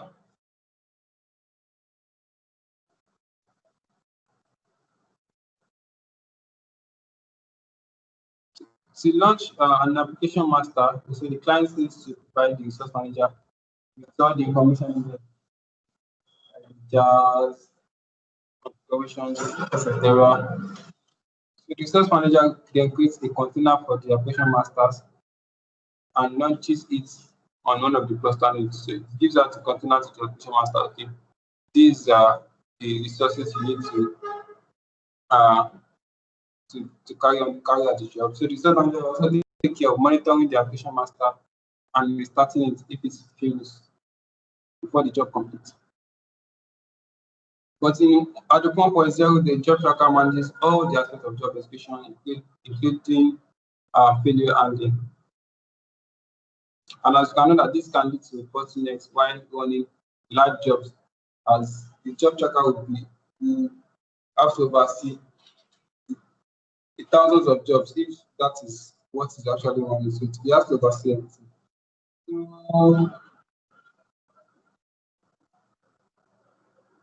But it also means that 1.0 can only handle one type of application, which is MapReduce. But the job execution is handled by the application master.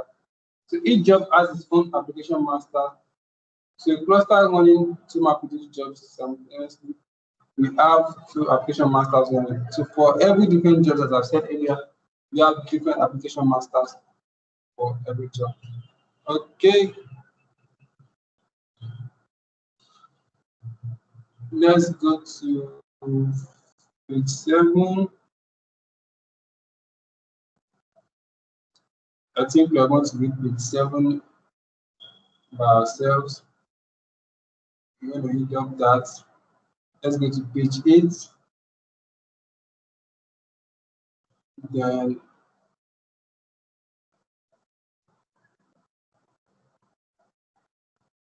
so let's look at Node Manager and auxiliary services.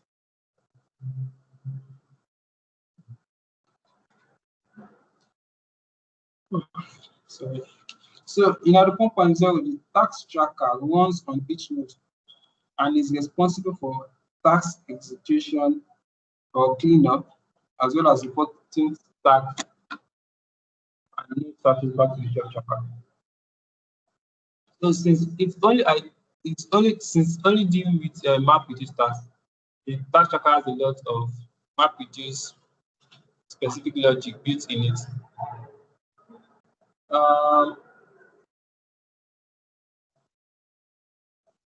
But with Yarn, the node manager replaces the task tracker in this case, as you can see in the architecture that was shown, and container replaces tasks.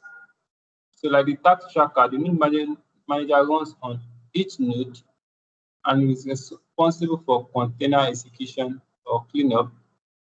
And also like the task tracker, the node manager tracks the status of each container running on it. So to keep the node manager general purpose while still supporting key applications like MapReduce, the node manager allows frameworks to run auxiliary services on each node, which need to be configured on the node manager as startup.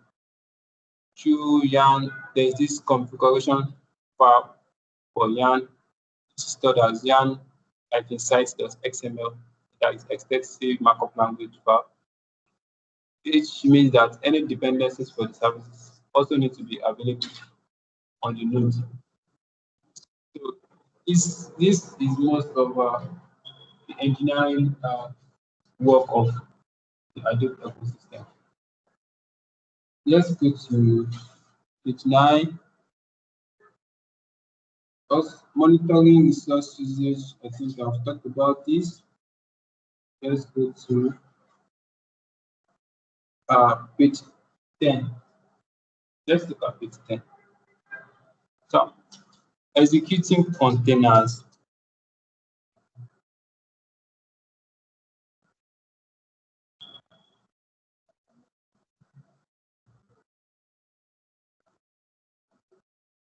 So the node manager executes each container in a separate process. So this is similar to how the 1.0 executes each container in a separate process, and also similar to 1.0 task tracker, how the 1.0 task tracker handles tasks. But unlike the task tracker, Yarn does not allow The Java virtual machine is used across containers. So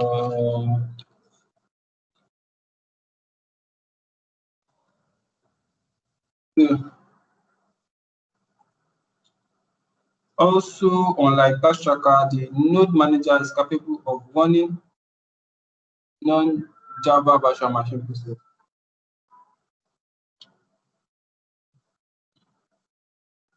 Basically, anything with a command line can be run by Yarn. Without security enabled, containers run under the same user account that the node manager runs under. But with security enabled, it runs under the account of the user who submitted the job.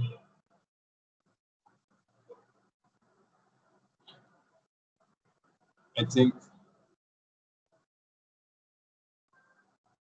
Then we can talk about to page 11, talk about dependencies, self-logging, high availability and failure handling. I think that's on page 13.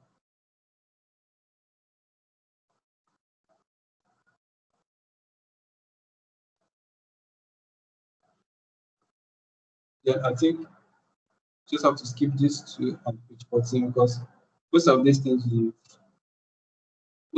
have already been talked about in the Adobe ecosystem. Okay, on page 15, we talk about limitations of Yarn. You have backward compatibility, you have long-lived processes, you have limited resource types. But let's see if you can talk more about this, guys, in the next slide.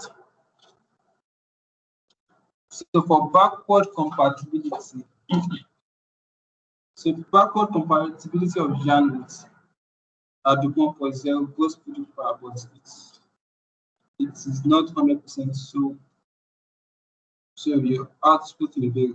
So if your application use the old MapReduce package, they should be binary compatible with Yarn. In other words, no changes are needed to run them on 2.0. But if your application uses the newer MapReduce package, you are going to need to recompile before you can run on your application on 2.0 cluster. So let's say you are running it on Adobe 4.0, then you want to shift into what we call the Adobe 2.0,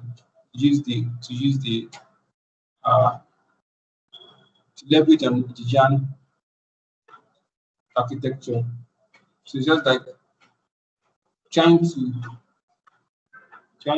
shift from the Adobe 2.0, and just like the way you use phones, then there's always an upgrade. Maybe it can be monthly, it can be on some specific periods. So sometimes some application might not be compatible. Let's say you're using Windows 7 and you're using Windows 10 now. Some applications that runs on Windows 7 might not necessarily work on Windows 10. Just this is just the case. So you might have to recompile and make it just have to run in the early version of the Adobe system. So if you are early adopter of Yarn, you may need to recompile your applications as some of the changes for the 2.0 release are not finally compatible. Let's look at the next slide. It talks about long-lived processes.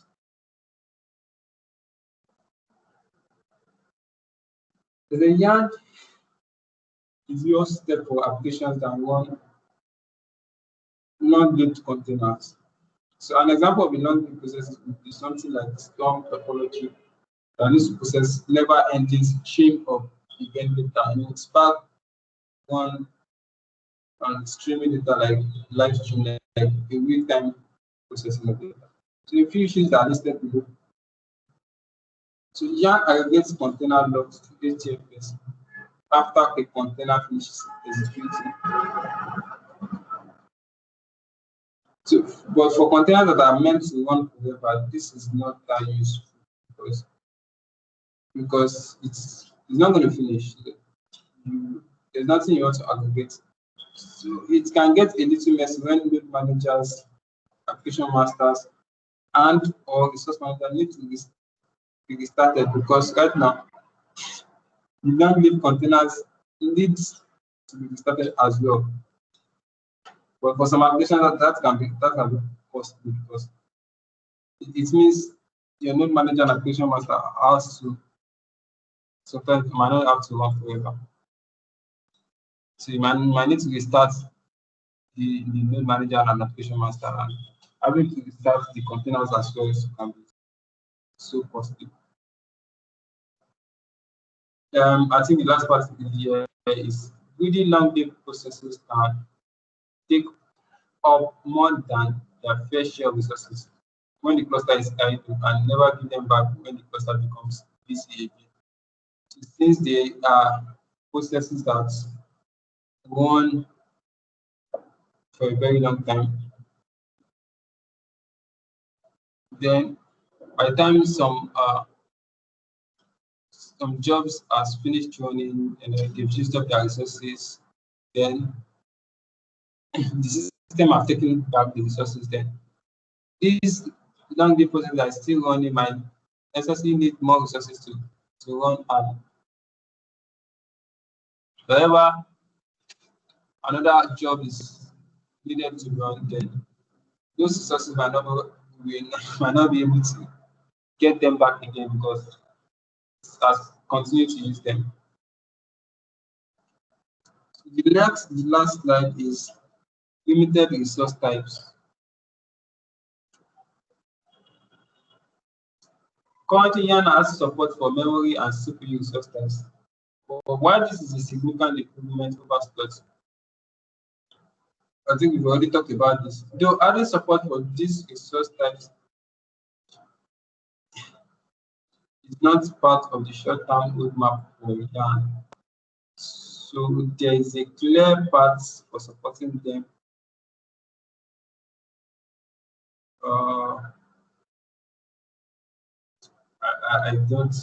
I'm not really getting the picture of this here. I'm not really getting the picture of these limited resource types as limitation of Yarn. Okay. With this why this is not relevant slots, Yarn needs to support other resource types like this and the network to be generally generally purpose. Because okay. So because it supports memory and CPU resource types, so there are some other resources like disk and network also that is actually limited to that regard. So okay, let's go to the part three of our slide today.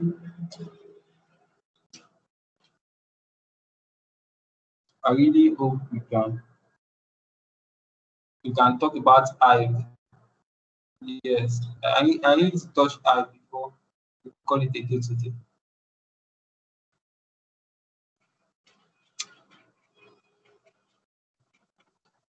So I think I can skip page 2. I can skip page 2. I can skip page 3.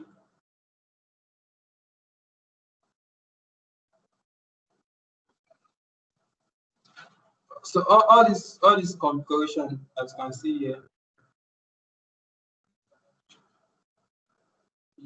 you can just read about them.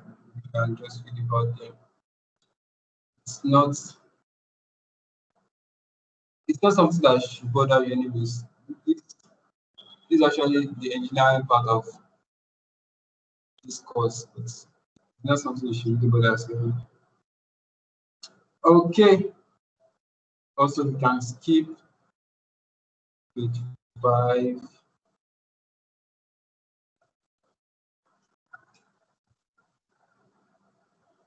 All those part configuration, you can skip all those parts.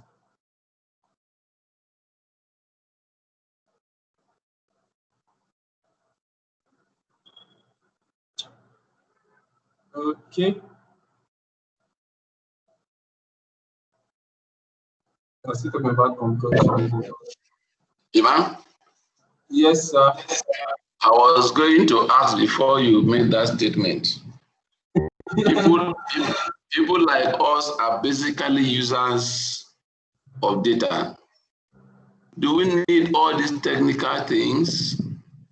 No, I don't want to know. no, I don't. You don't really need all this. You don't really need all this. Just understand. Are we not going to be tested on this too? I don't think so. I don't think so. I believe it will be tested, but I was looking at the course as more inclined to users than going behind, because for some organization like ours, all these technical things are done by the IT department. So it's just the data is processed for you. It is just for you to be able to manipulate the data. That was my perception of the course. Ability to massage or use the data. But now that we are going into all these things, definitely I will not have the opportunity of practicing them because I am not in the IT department. Yeah, I know. So that's how I was. I for the data engineers. Yeah. This is for the engineers. This is for the engineers. So, but like that's why it's included in the syllabus. maybe like Tayo says, we are going to be tested on them, so we just have to read them. Yeah. I wish it doesn't come out in the exams. Even though it's common, it's just like it's going to like be like a fraction, like very minute. No problem. We will see per Nigeria and we will take class. I wouldn't bother myself on this test. Okay. Yeah. Just gloss over them and let's go to areas that you feel are relevant for us. Yes, exactly.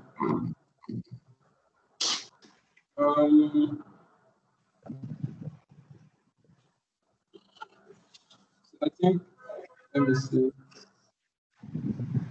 I'll read all of this. Let's go to page 17. So, so in the world of big data processing, the application can take a long time and we need to complete some of its requests. So the Yarn scheduler is responsible for allocating resources to applications. We talked about that also. So to ensure the schedule set up the best possible way, Yarn offers multiple schedulers and configurable policies. So we have people, capacity, and peer schedulers. We talk about people, so we talk about capacity, talk about peer schedulers. People is just first in, first out. So I think that's the basic concept.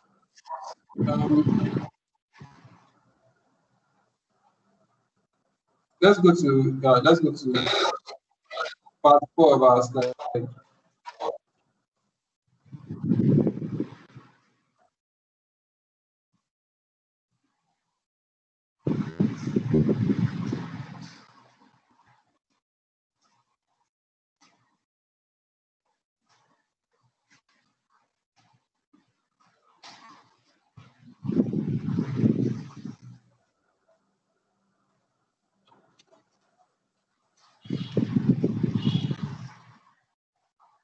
So okay, let me go.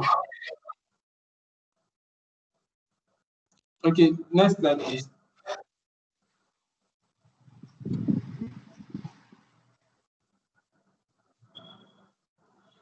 already talked about page 3, all this configuration. So let's talk about capacity scheduler configuration. So this is just going to be based on capacity scheduling, and we've talked about capacity scheduling. So you just need to just treat also. I think scheduler configuration. I don't speak about this. I think we just need to. We have already finished all this.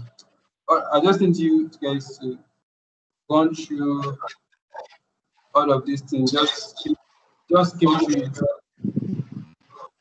It's just to understand the basic concepts. This configuration is built on concept already.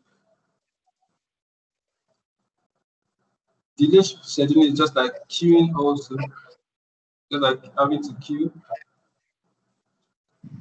I've gone past this slide.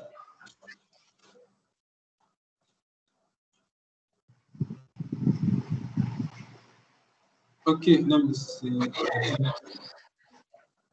I think let's just leave this part so that we can manage our time very well. So let's talk about IF properly now. Let's talk about IF properly.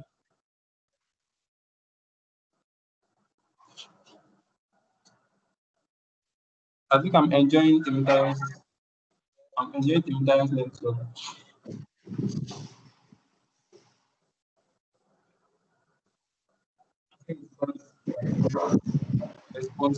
Response.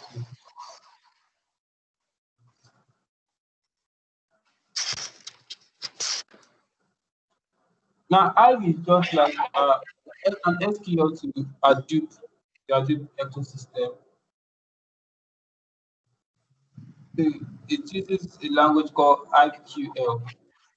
So in today's objective, you should be able to give an overview of the role of IF, discuss the supported schema types, data types, metadata and partitions, list various IF built-in functions, perform IF commands for the data definition language, perform the HQL commands, this data modification language, and queries. Let's go to the next slide.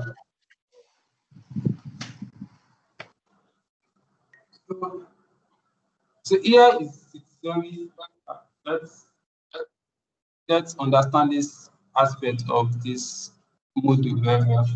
So I provide an SQL-based interface, which is a structured query language, also known as the IF query language, called IFQL in short. So which translates a query into Java MapReduce code and runs it on Hadoop cluster. And as I told you, that's generally depending on MapReduce. Every program we run that's being converted to a MapReduce. So, but you be able to understand the basic SQL syntax. By the time you write your syntax, it's the responsibility of Hadoop to help you convert to a Java MapReduce and just help you execute your task.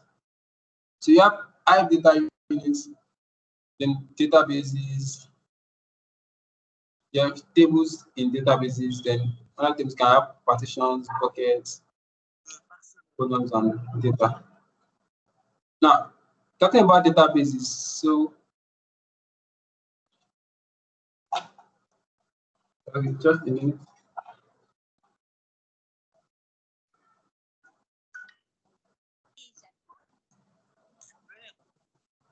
So namespace that separate tables and other data units from naming conflicts. So it's just like, okay, I have a database called my DB.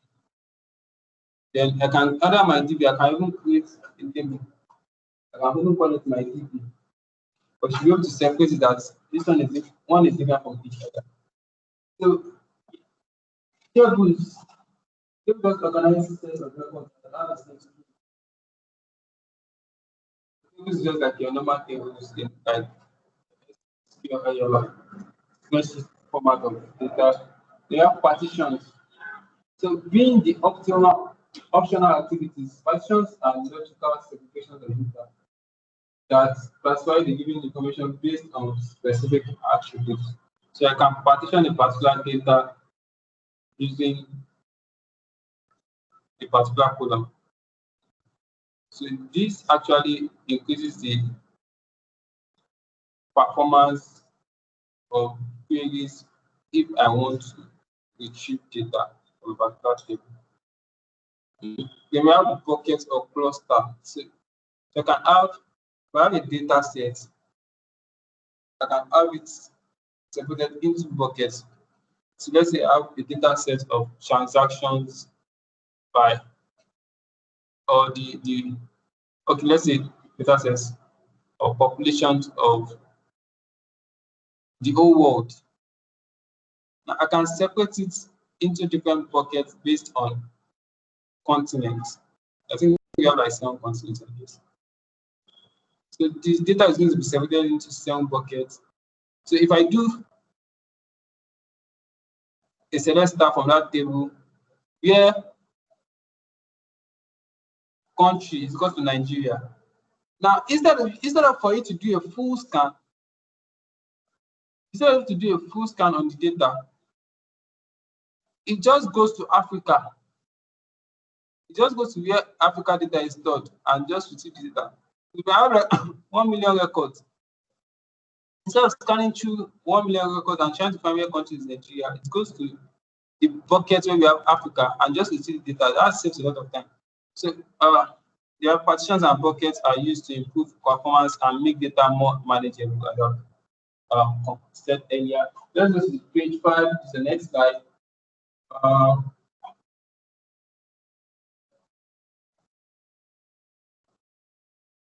So which of these two commands shows an error in I? Obviously, let me ask them. Even though they have not written any program like any code, but I think someone should be able to answer this now. Which one leads to an error?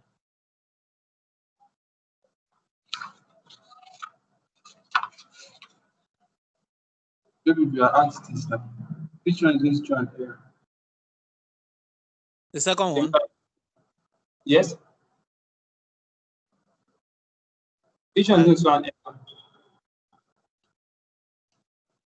The second one, show databases. No, it's the first one leads to an error. The first one. Show databases is going to show you the available databases, but print F databases does not make any sense. Okay. So let's go to the next slide.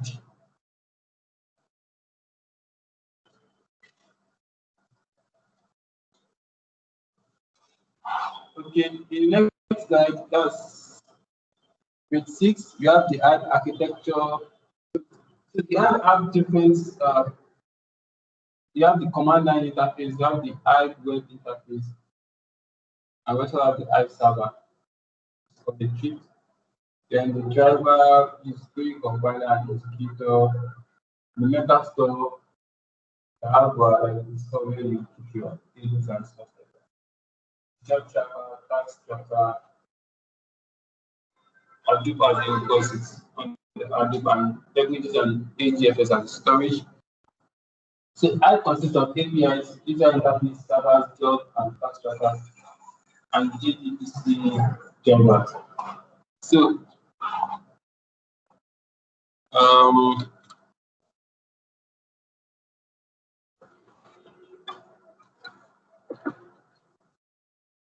I command line interface, I web interface, I server, JDBC/OTBC.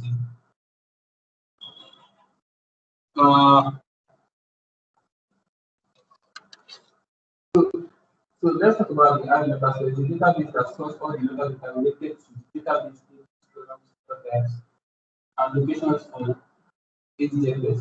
So it's a database that stores all the metadata. So it's not like data about data. So it stores data about all the database they have created, the tables, the columns, the data types, and the likes. So moving on to the next slide, we have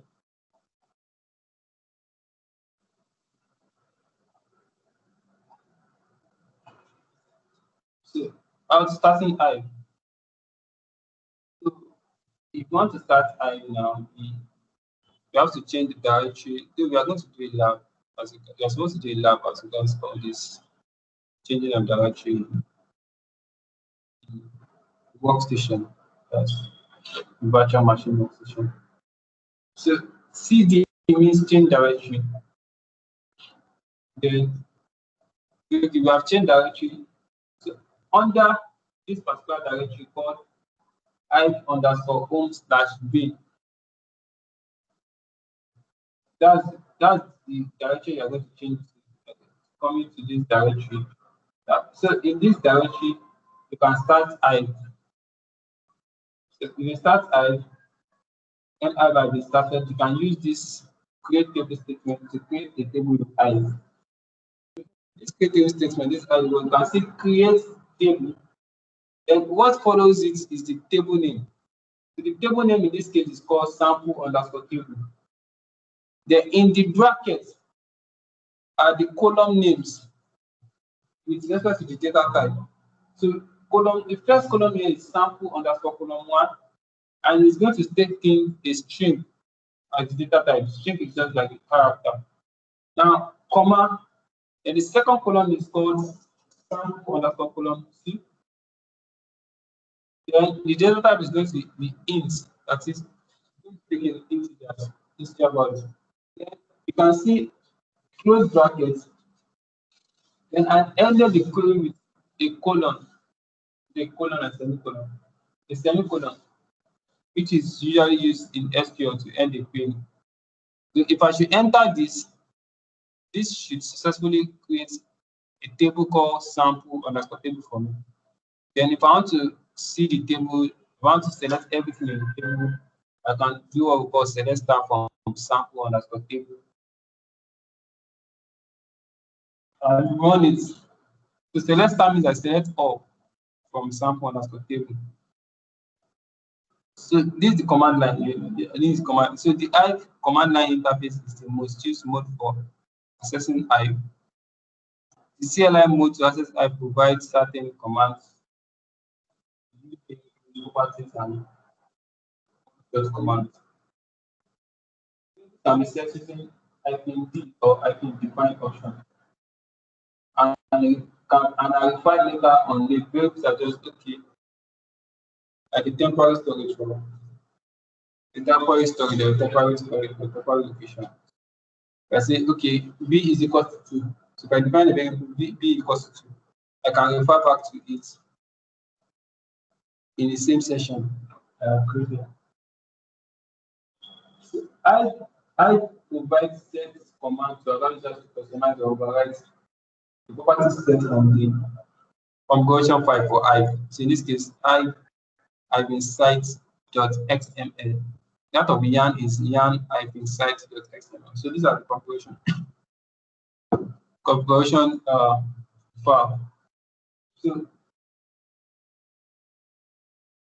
the Hive command line interface gives the option to run one or more multiple Hive queries and edit on the Hive on. Let's look at the next slide.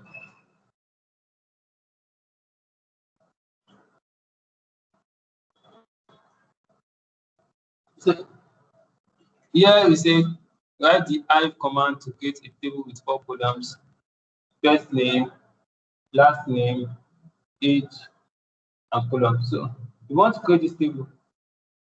How do you create this? You can say, let's say it is called the employee table. So you are just going to write, say, create table. Then what's going to be the table name? You can say, okay, employee. Then inside a bracket, you're going to put first name, which is the column name. Now, if you want to write first name, don't put space. Don't put a space to define the column name. So just separate it with an underscore. That's traditional way of naming a column. Then after the first name, you put data type.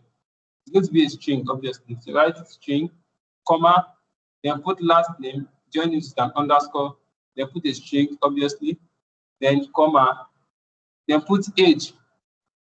Most likely age is going to be an integer because it's just a whole number. I don't think you have to say 18 years, 6 months.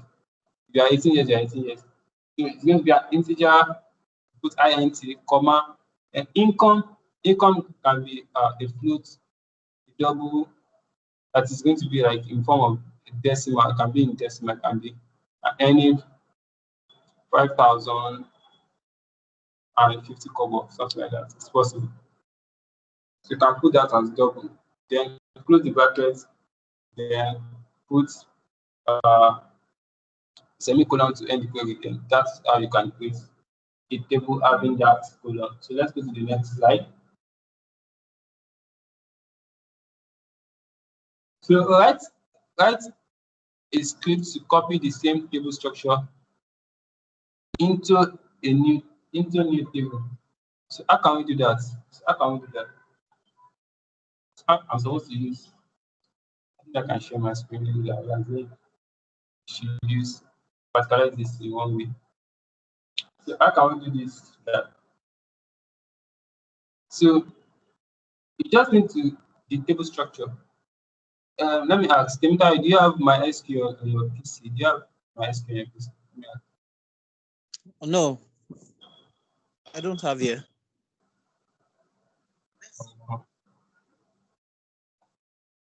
Okay, go to. Can you just type? Can you use maybe Word to type? You can open Word and type down.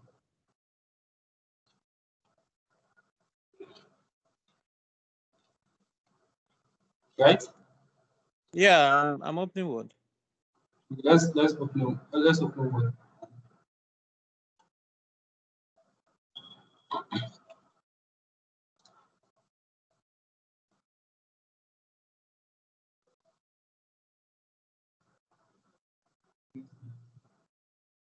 Just a minute, please.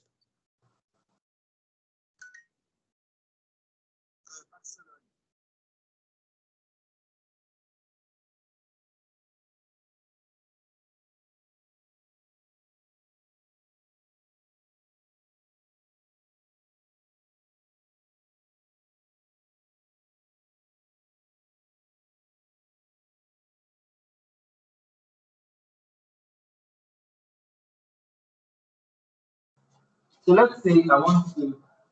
Let's do the first. I want to create four columns. So you can type create table. So you want to create table with 4 columns. So let's write create table.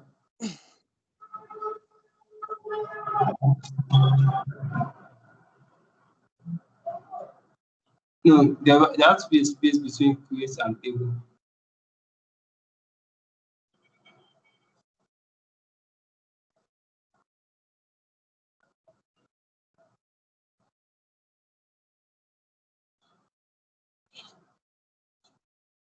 Yes.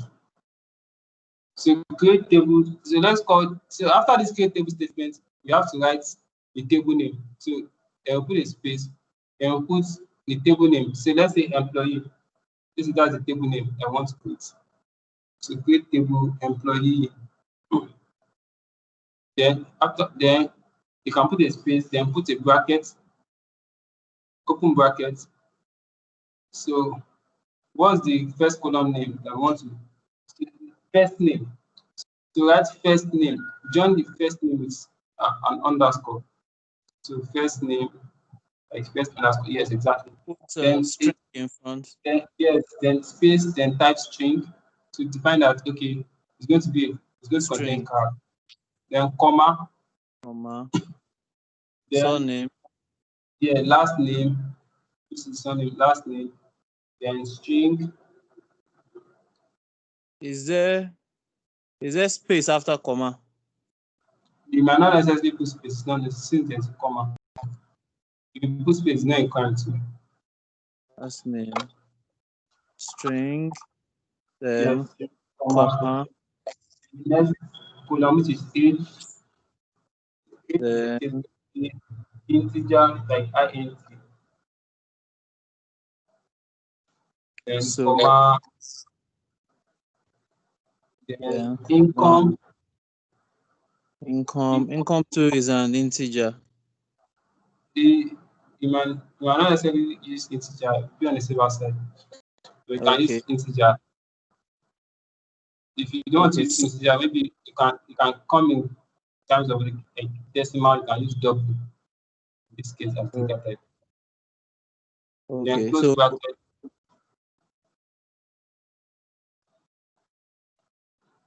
Then put a semicolon to end the query. So we just, if you are using a command line to create a table like this, you just put enter. You just click on the enter key.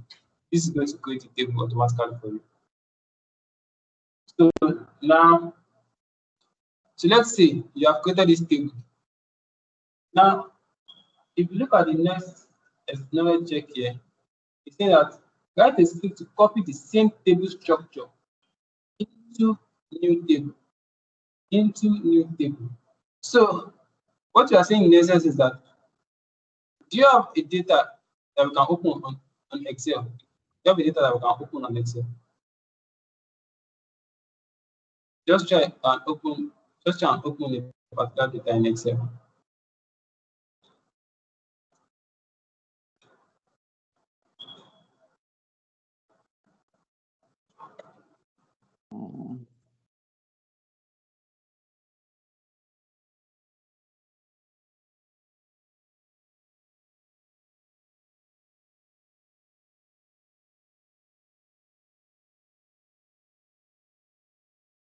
just a minute.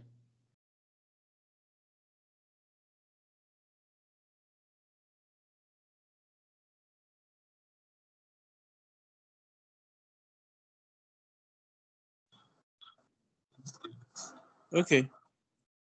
I'm sharing it now. Am I seeing it yet? Yeah. I'm about to. Okay.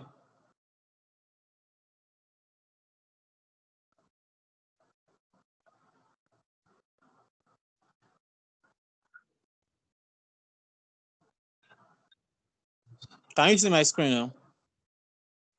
Yes, exactly. Now you can see if you have a data like this now. The question says write a script to copy the same table structure into new table. So let's assume that this is the employee table now. Now, the table structure you are talking about here is just the header. So if I say this is the employee table, if I do select star from employees, this is exactly what is going to show me, everything with the header. But now let's say I need the structure of this table to be copied into a new table entirely. So what is going to happen is that it means I want to create a table that is going to have the same header as this guy that we are being shown on Excel. So how do we do that? So let's go back to Word. So how do we do that with writing a query? You don't have to share and reshare. I don't know. Okay. I can just share my computer. I know. Yes, exactly. So how do you do that? So let's say you have created this table employee. You have inserted data into it, and that's the data we have in that Excel format. But you know this employee table has four headers, which is first name, last name, age, and income. So let's say we want to create another table called EMP that will have the same structure of this table. So this is how we are going to write it. We are going to say create table EMP. So that's why we say create table EMP as You can put a space as then you can write this in the second line. You can put a bracket. You can, but me, if I want to write it, I usually like to write it in the second line. Then I can put inside brackets. So you can neglect the brackets. Inside bracket, select star from employees.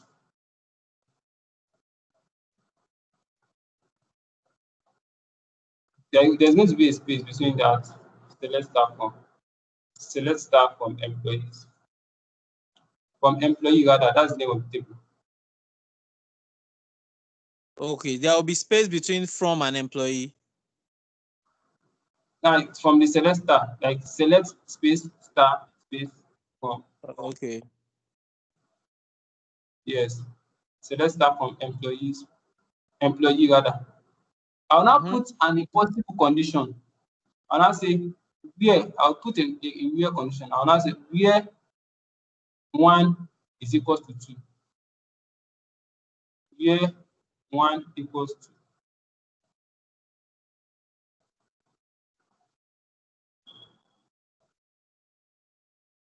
I can close the bracket and put the semicolon.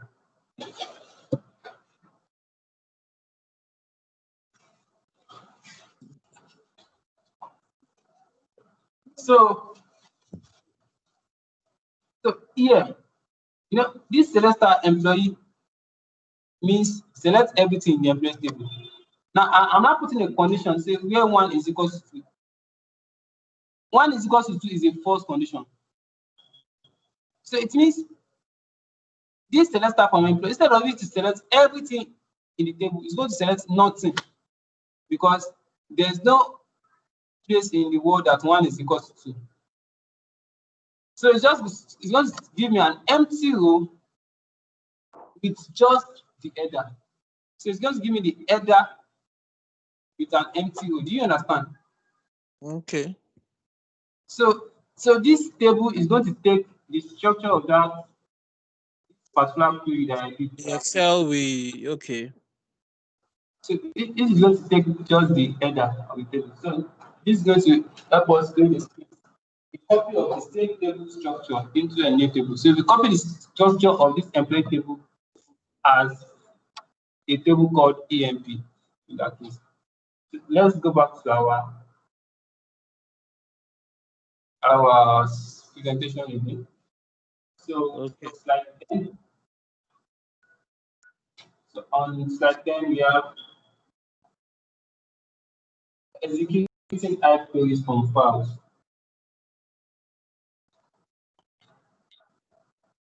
Yes, exactly. So we are going to slide 8 now. Eh? Slide 10.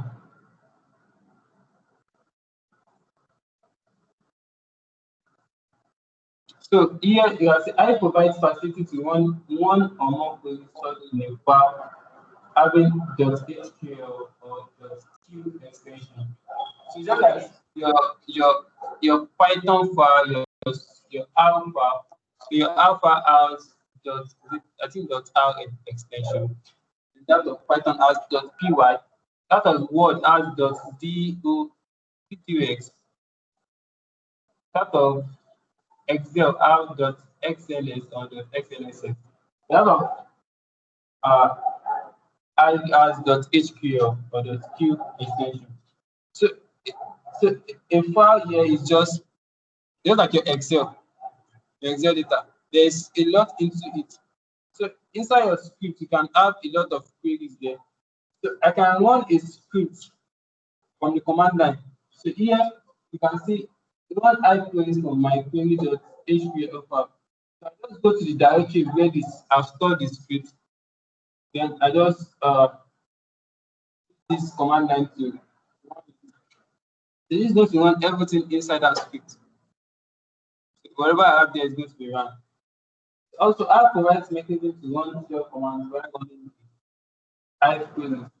What do you mean by shell commands? It means I can do whatever like the way we did we can on the command line interface, like without having to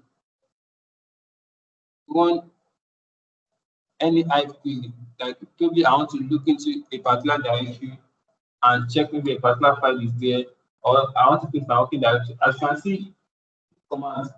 I want to list the files in home/user/queries. And the file here is my query.html.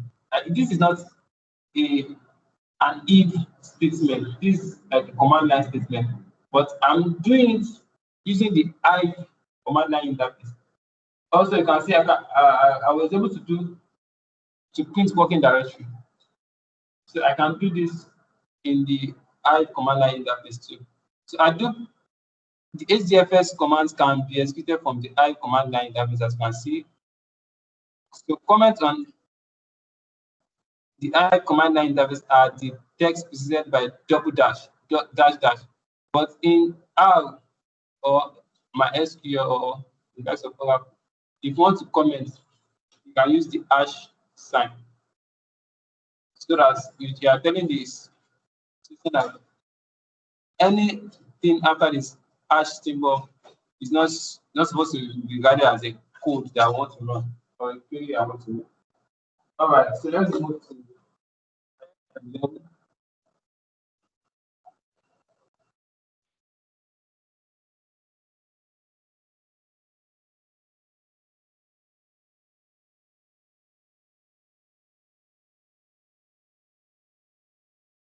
so you have these different data types. I support community data types that include string, boolean, and binary. Also, it supports complex data types such as arrays, maps, structs, and linear. Let's see if we can talk about it of them. Binary is just like number, string, characters, boolean. It is true or false kind of data type. Binary is just results and one. And you have complex data types. So I think we will talk about it. Now look at the basic data type. You have string, then you have the string, you have varchar or varchar or and char. I think I've put the varchar and varchar before now. The other numeric you have double, float, big int, small int, tiny int. I think all of these are arranged in order of their size. Big int was that larger than int, then int is considered larger than small int and tiny int. And in MySQL, you have what we call medium int. The tiny int is the smallest of, they are all integers anyway. But double and float are connected to all those decimals kind of data type. And we have miscellaneous like boolean and binary. Hive records are by default stored in text format. Separate fields from each other is used to record generators that look at this slash n means to start the new line, start with a new line. Then this caret sign will be to separate all fields. This current B is to separate array map, that's all those complex data types. Then this current C is to separate the key from the corresponding value in a map record. So map has is a key value pair. Now let's look at the next slide. The next slide is a knowledge check, and it's asking that okay, a startup company wants to use Hive for storing company data. In what different ways does Hive provide collection types? As you can see, you have the different, you have primitive data types and complex data types, and another primitive you have a lot of them, and another complex data type you have.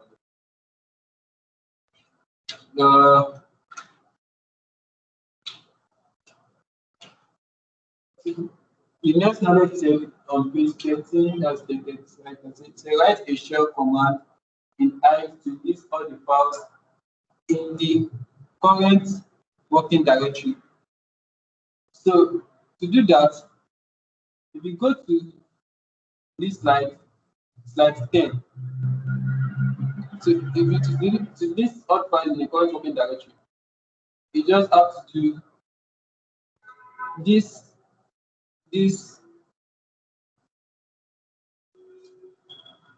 You see under running shell commands, you can see that exclamation mark. So if you are in the current working directory, just put exclamation mark and put ls. That should print all files in the current working directory. You can also specify the path. Doesn't matter. So as you can see, your PWD here give the current working directory. It's what this person used in the first line that ls, then specify the working directory. You can just put exclamation mark ls if the files you want in this are the files in the current working directory. Or if the files you wanted to see are not in the working directory, you can specify the path. You have to put this exclamation mark. So moving on to slide 14.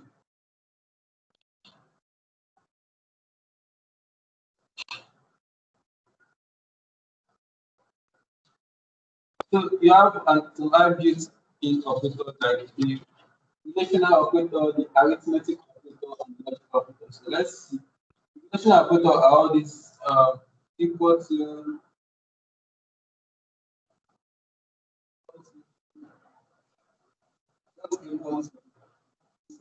These operators are used to establish comparison between entities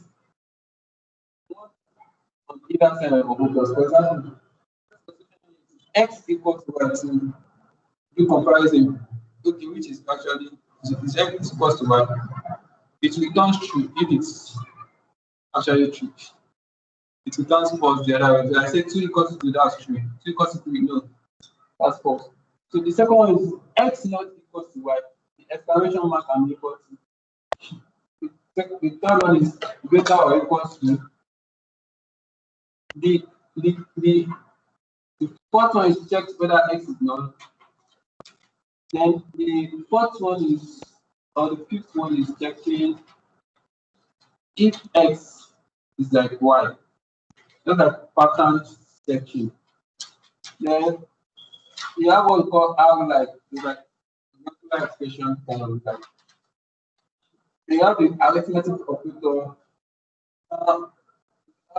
These operators are used to perform mathematical operations. For example, x plus y, that's addition, x and y subtraction, x times y multiplication, x divided by y, which is the normal division. Then you have x, I don't know, is it and should I call this? This is like your logical and. Then this x by y is like your logical or. You have x squared sin y, this is like x, x is by y. Then you have get negation x, that's like what the logical term, like not x. It's like okay, but if it's not new, then it's new with the negation sign. So you have the logical operators like the example of logical operators supported in I are x and y, x, or you can write it as x and double and y. Either of these is either you write it and in AND or put this double x or y, then put x double bar y. Then you can put not x or put exclamation and x. So it's kind of similar to what we have in arithmetic operator. Also, let's move to IDDT functions, which is on page 15. So the function names here, you have round, double, round. It becomes the rounded big-in value of the double. So you want to round a particular x, like maybe it's going to be a decimal. It rounds it up to the nearest whole number, unless you specify a particular number of places you round it up to. If I have 3.5, When you put round of 3.5, it's going to round up to 4. That's what it's going to do exactly. But if you have round of 3.3, it's going to round up to 3. So the decimal point that is not up to 5 digits, 5 is going to be rounded up to 0. But going up to 5 and above is going to round up to 1 and be added to the initial part of the value. We have floor. Floor returns maximum big int value that is equal or less than the double. All these things are the grammar that's going to confuse you. I think most of us know what floor function is. So floor function, what floor function does, it gives you the minimum value. The minimum value. Okay, let me say floor of a particular value x is the value that is lesser or the highest value that can be lesser than x. Let me put it that way. The floor of x is the highest value that can be lesser than x. So let's say the floor of 2.3. The floor of 2.3, okay, let me put it this way. The floor of x is the highest integer value that can be lesser than x. Is the highest integer value that can be lesser than x. That's the floor of 2.3. The highest integer value that can be lesser than 2.3 is 2.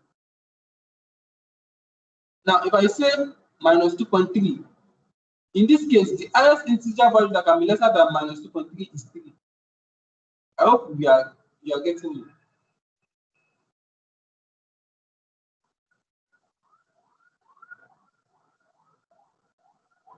Please, if you understand, let me know. Emmanuel, I can hear you. We can hear you. No, Emmanuel. Yeah.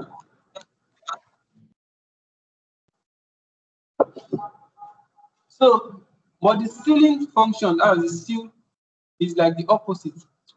The ceiling of x is the lowest integer value that can be greater than x. The ceiling of x is the lowest integer value that can be greater than x. So if I have 5.6, what's the lowest value, the lowest integer value that can be greater than 5.6? It's actually 6. 6 is the nearest integer, like the lowest of them all that can be greater than 5.6. When I say ceiling of minus 5.6 now, the lowest integer value that can be greater than minus 5.6 is minus 5. So round actually returns a random number, and substring is just to check. Okay, if I specify a string x, I can put a starting point, say 2. So if I have substring, let's say Susan, comma 2. So what's going to speak is going to speak from the second character of Susan, which is U. Then continue to the end. Say that's going to return Usan. Okay, if I say substring Susan, comma 3, that's going to start from the third character of Susan, then picks everything. That's SAN. Now, though you can specify the ending point. So if I specify substring Susan, then I put comma 3, comma 2. It means start from the third position of Susan and pick 2 characters. So the third position of Susan is S. Now I have S, which is then that's first. The second is U. Then the third is S. Then I want you to pick 2 characters starting from that S. So that would going to be X and A. That's how that substring works in that case. Let me know if you don't understand one of these. Then we also have upper. Upper is just to convert a particular string value to uppercase, like capital letter. Then we have string. Go to the next slide, which is 16. you have string. So string returns the string resulting from the chain spaces of both ends of X. So in MySQL, I have what we call out trim or L trim, like what? Like kind of right trim and left trim. I don't know. I think maybe we can have it here. Trim is just trim the spaces both uh, at the beginning or at the end of the particular character. So maybe mistakenly, I have to insert Susan into a particular table, and I put a space, and I type Susan. So if I do a trim on that column, it's going to trim that space that I inserted before typing Susan. Then we have regular expression underscore replace. This is going to replace a particular string based on the pattern matching in a particular string. Then you have size of, which can be used for map kind of data type. Map has a kind of key and key value pair. So it returns the number of elements in a map. That will be based on values anyway. But this size of array, so in case of the matches, so this is the number of elements in an array type. So I have a 3 by 2 matrix, for example, now. So that's an array. So size of that array is actually 3 times 2 to 6. That's going to be the number of elements in that. Also, cast. This is just to convert from one data type to another. Cast expression as type. So convert the result of an expression to type. Then we have get JSON object. So this one extracts JSON string and returns JSON string of the object. Okay, let's go to part 2 of our slide.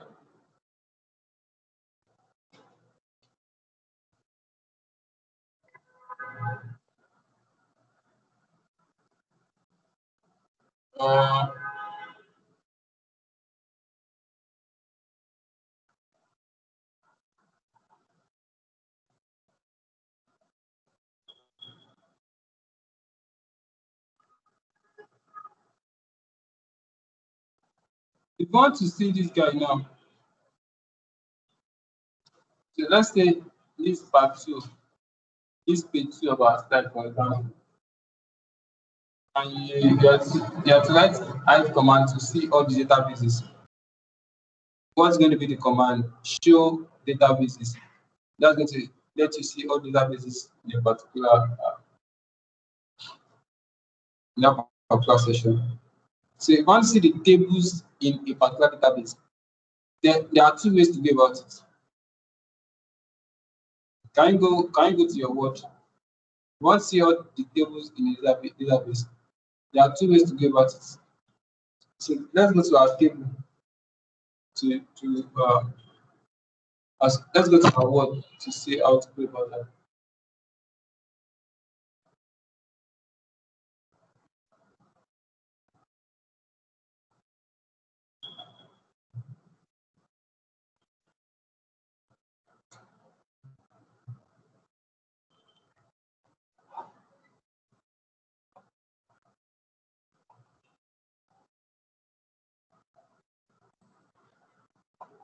Should I move to the next slide? I said let's do this knowledge check. Just let's go to Word and type something on the Word. So Okay.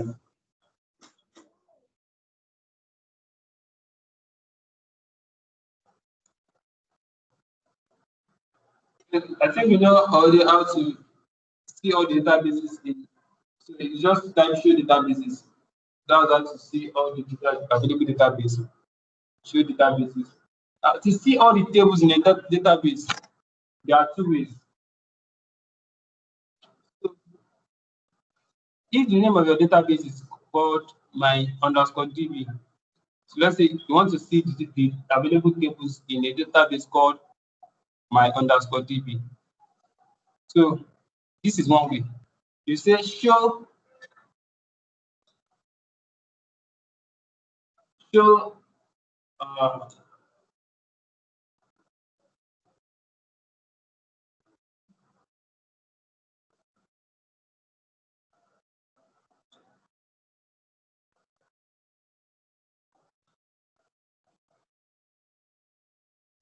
Am I typing? yes.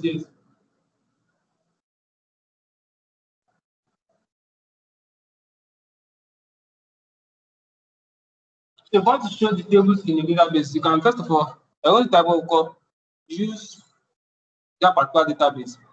So you type, let's say you want to see the tables in a database called my DB. So first of all, type use my underscore DB. You're first going to run that statement. Use my underscore DB. Let's say that's the name of the DB. So after we have run the statement, so you enter a semicolon and run it. Then after this statement has been run, you're going to type show tables. You're going to type show tables.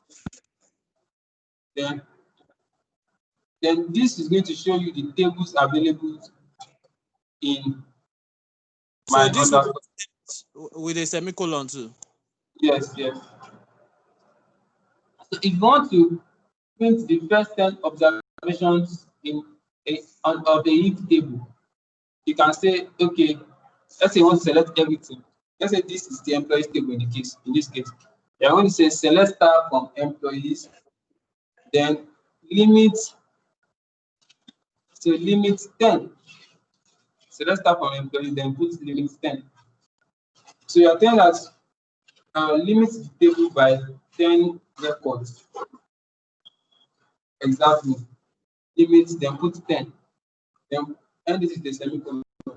So I'm just telling that return all the records in the employees table, but limit it by 10 records. If you want to find the maximum, maybe you have the employees table that has income and you want to know the maximum income, you can use the max function. You can say select max into bracket income from employees table. That's going to give you the maximum income in the employees table. So max into bracket income, then close bracket, say from the employee table, from employees. That's going to give you the maximum income in the employees table. So that is by the way.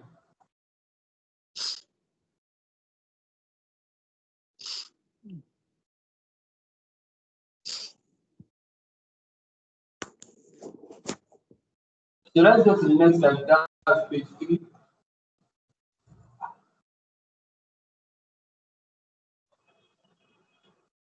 Yes. You have I data definition language.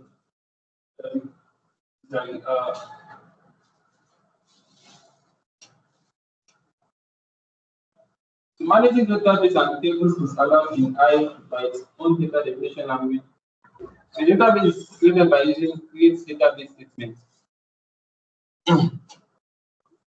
But the reason why you are using create database if not exists, then put the DB name is because this is called atomic this is called ADD atomic definition. So you are saying that okay, create database DB name. But the way they write it is create database if not exist, then specify the DB name you want to create. Say you can say my DB in this case. So the reason why if not exists is that okay, like if I don't have that database in existence before, okay, I'm to create it. But if not, it's not going to create it. It's just going to give you a warning of sort. So just to avoid it from throwing an error. Also, to use a database, you can use a drop statement. Drop database, then specify the name of the DB, then put cascade.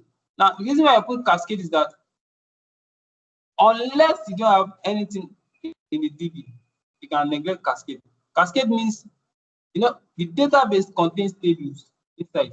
Now, if you are dropping a database, it means you want to also drop the tables inside, because what's the point dropping a database and not dropping tables? So dropping database and specifying the DB name, you're putting cascade means drop the database and all the corresponding tables inside it. So that's what the drop database DB name cascade means. DB name is the name of the DB you want to drop. A cascade means drop it corresponding to even with the tables that are inside. The alter database DB name then sets DB properties. So if you want to change something, the database properties of your DB, then you can use this command. It's used to change the schema of a database in I. Please give me 2 minutes, please.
Sorry, I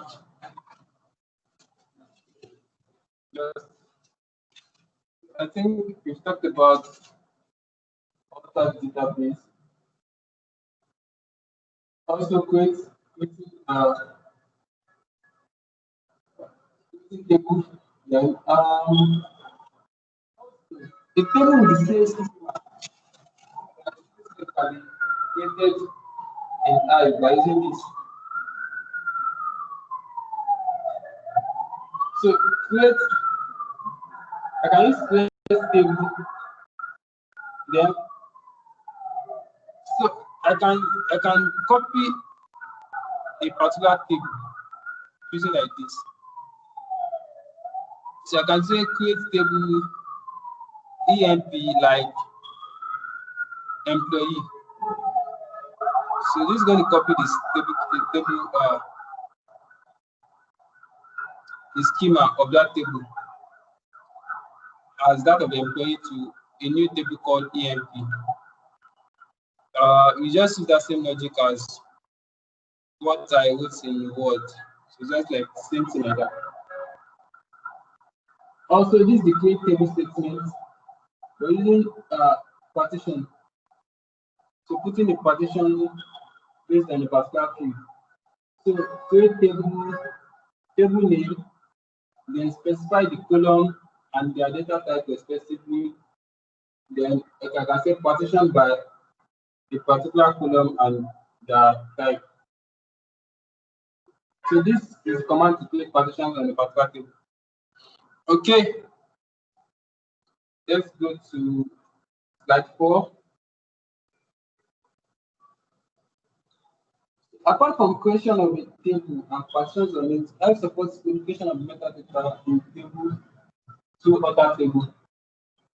Then table name, then property, then value command. So the various operations performed on table are rename, modify columns. So you can rename the table, you can modify the columns, like maybe changing the data type. You can add new columns to it. You can delete some columns. You can change table properties. You can also alter table by adding partitions to it. So let's go to page 5.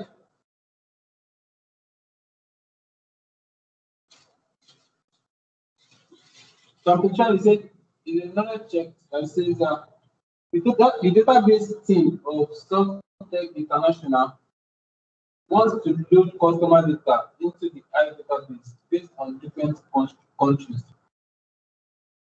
Give your suggestion by creating a table for storing data. So I would advise that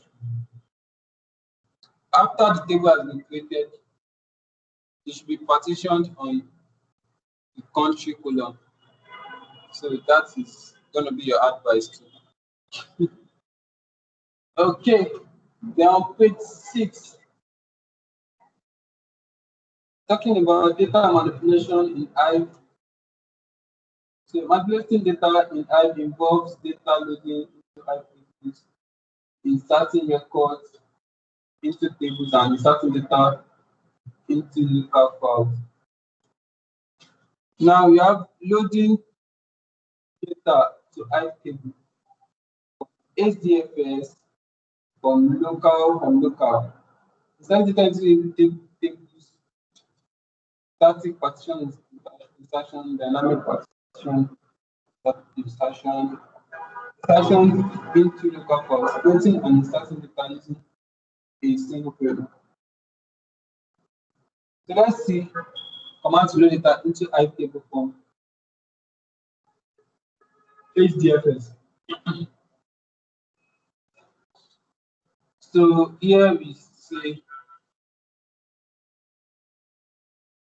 this command to load data into the form.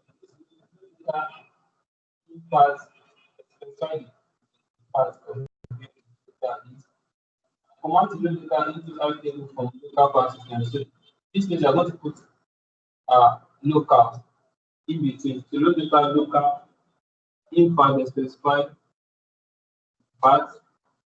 And I say overwrite into table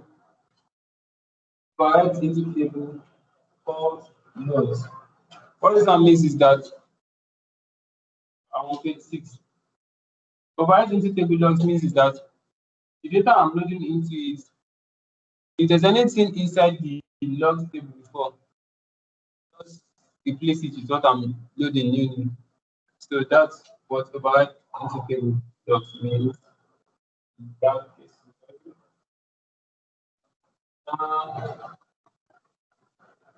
Calculate.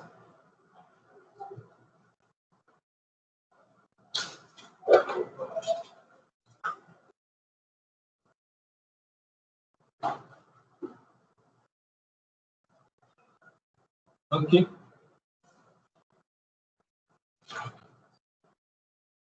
So page 7, command to copy the data from one table into another. Now here we start by table. Select table name. Select whatever select URL from table name, specific table. So what here is that I'm inserting into another table based on the records that is in another table. So I'm inserting into table A based on the records that is inside table B. So this is what I'm doing in this first line here. Now, command to load data into the table from another table, that's overwriting, and insert into the table, specify the table, select URL from table. In this case, you don't do this first line, second line, that there's no overwrite. So this second line is just insert into table A some specific thing are selected in table B. As I said, insert into table, select this from this. So whatever I select from that second table or table name 1, insert it into what table name 2. But the first case is saying override. So after you select from table 1, override. So what you have selected from here, insert it into table 2, but override whatever that is inside.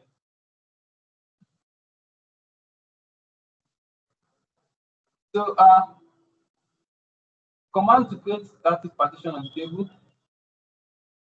Here insert override table 1, 2, 2 partition. Select property and select URL from table 1. Now for the line partition, let's say insert override. Inside the table partition, then select URL. Select URL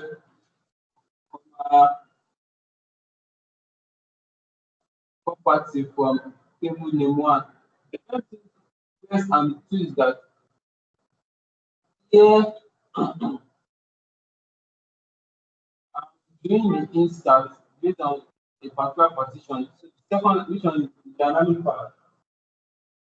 I'm not being specific to particular value. I'm being specific to particular value. Let's say it's 3% on country now.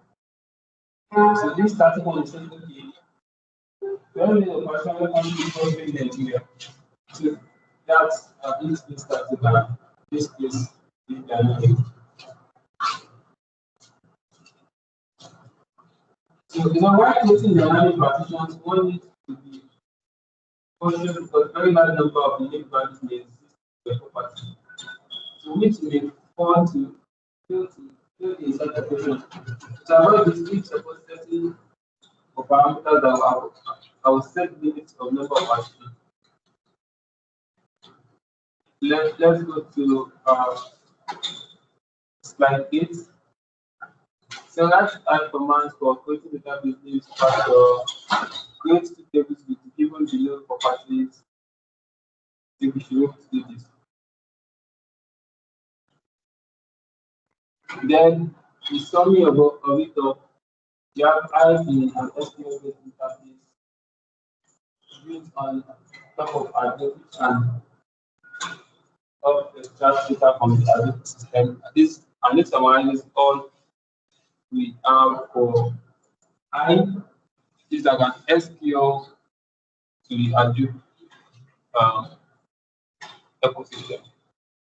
So the next section we have is advanced query with I, then analyzing data with T. Then this pack and scalar. I'm not going over the summary. So this pack and scalar fundamental is just like the bonus section, but probably we might have a time to talk about it. So by next week Saturday, by God's grace, we are going to cover the rest of this. And the first week of October we should be rounding up. And I will still complete to but if there's any information and useful resources, I'm going to communicate with us. So I think that should be the end for today's class. You can have like 15 minutes break in between. Yeah, I think that's going to be useful for today. Okay, thank you.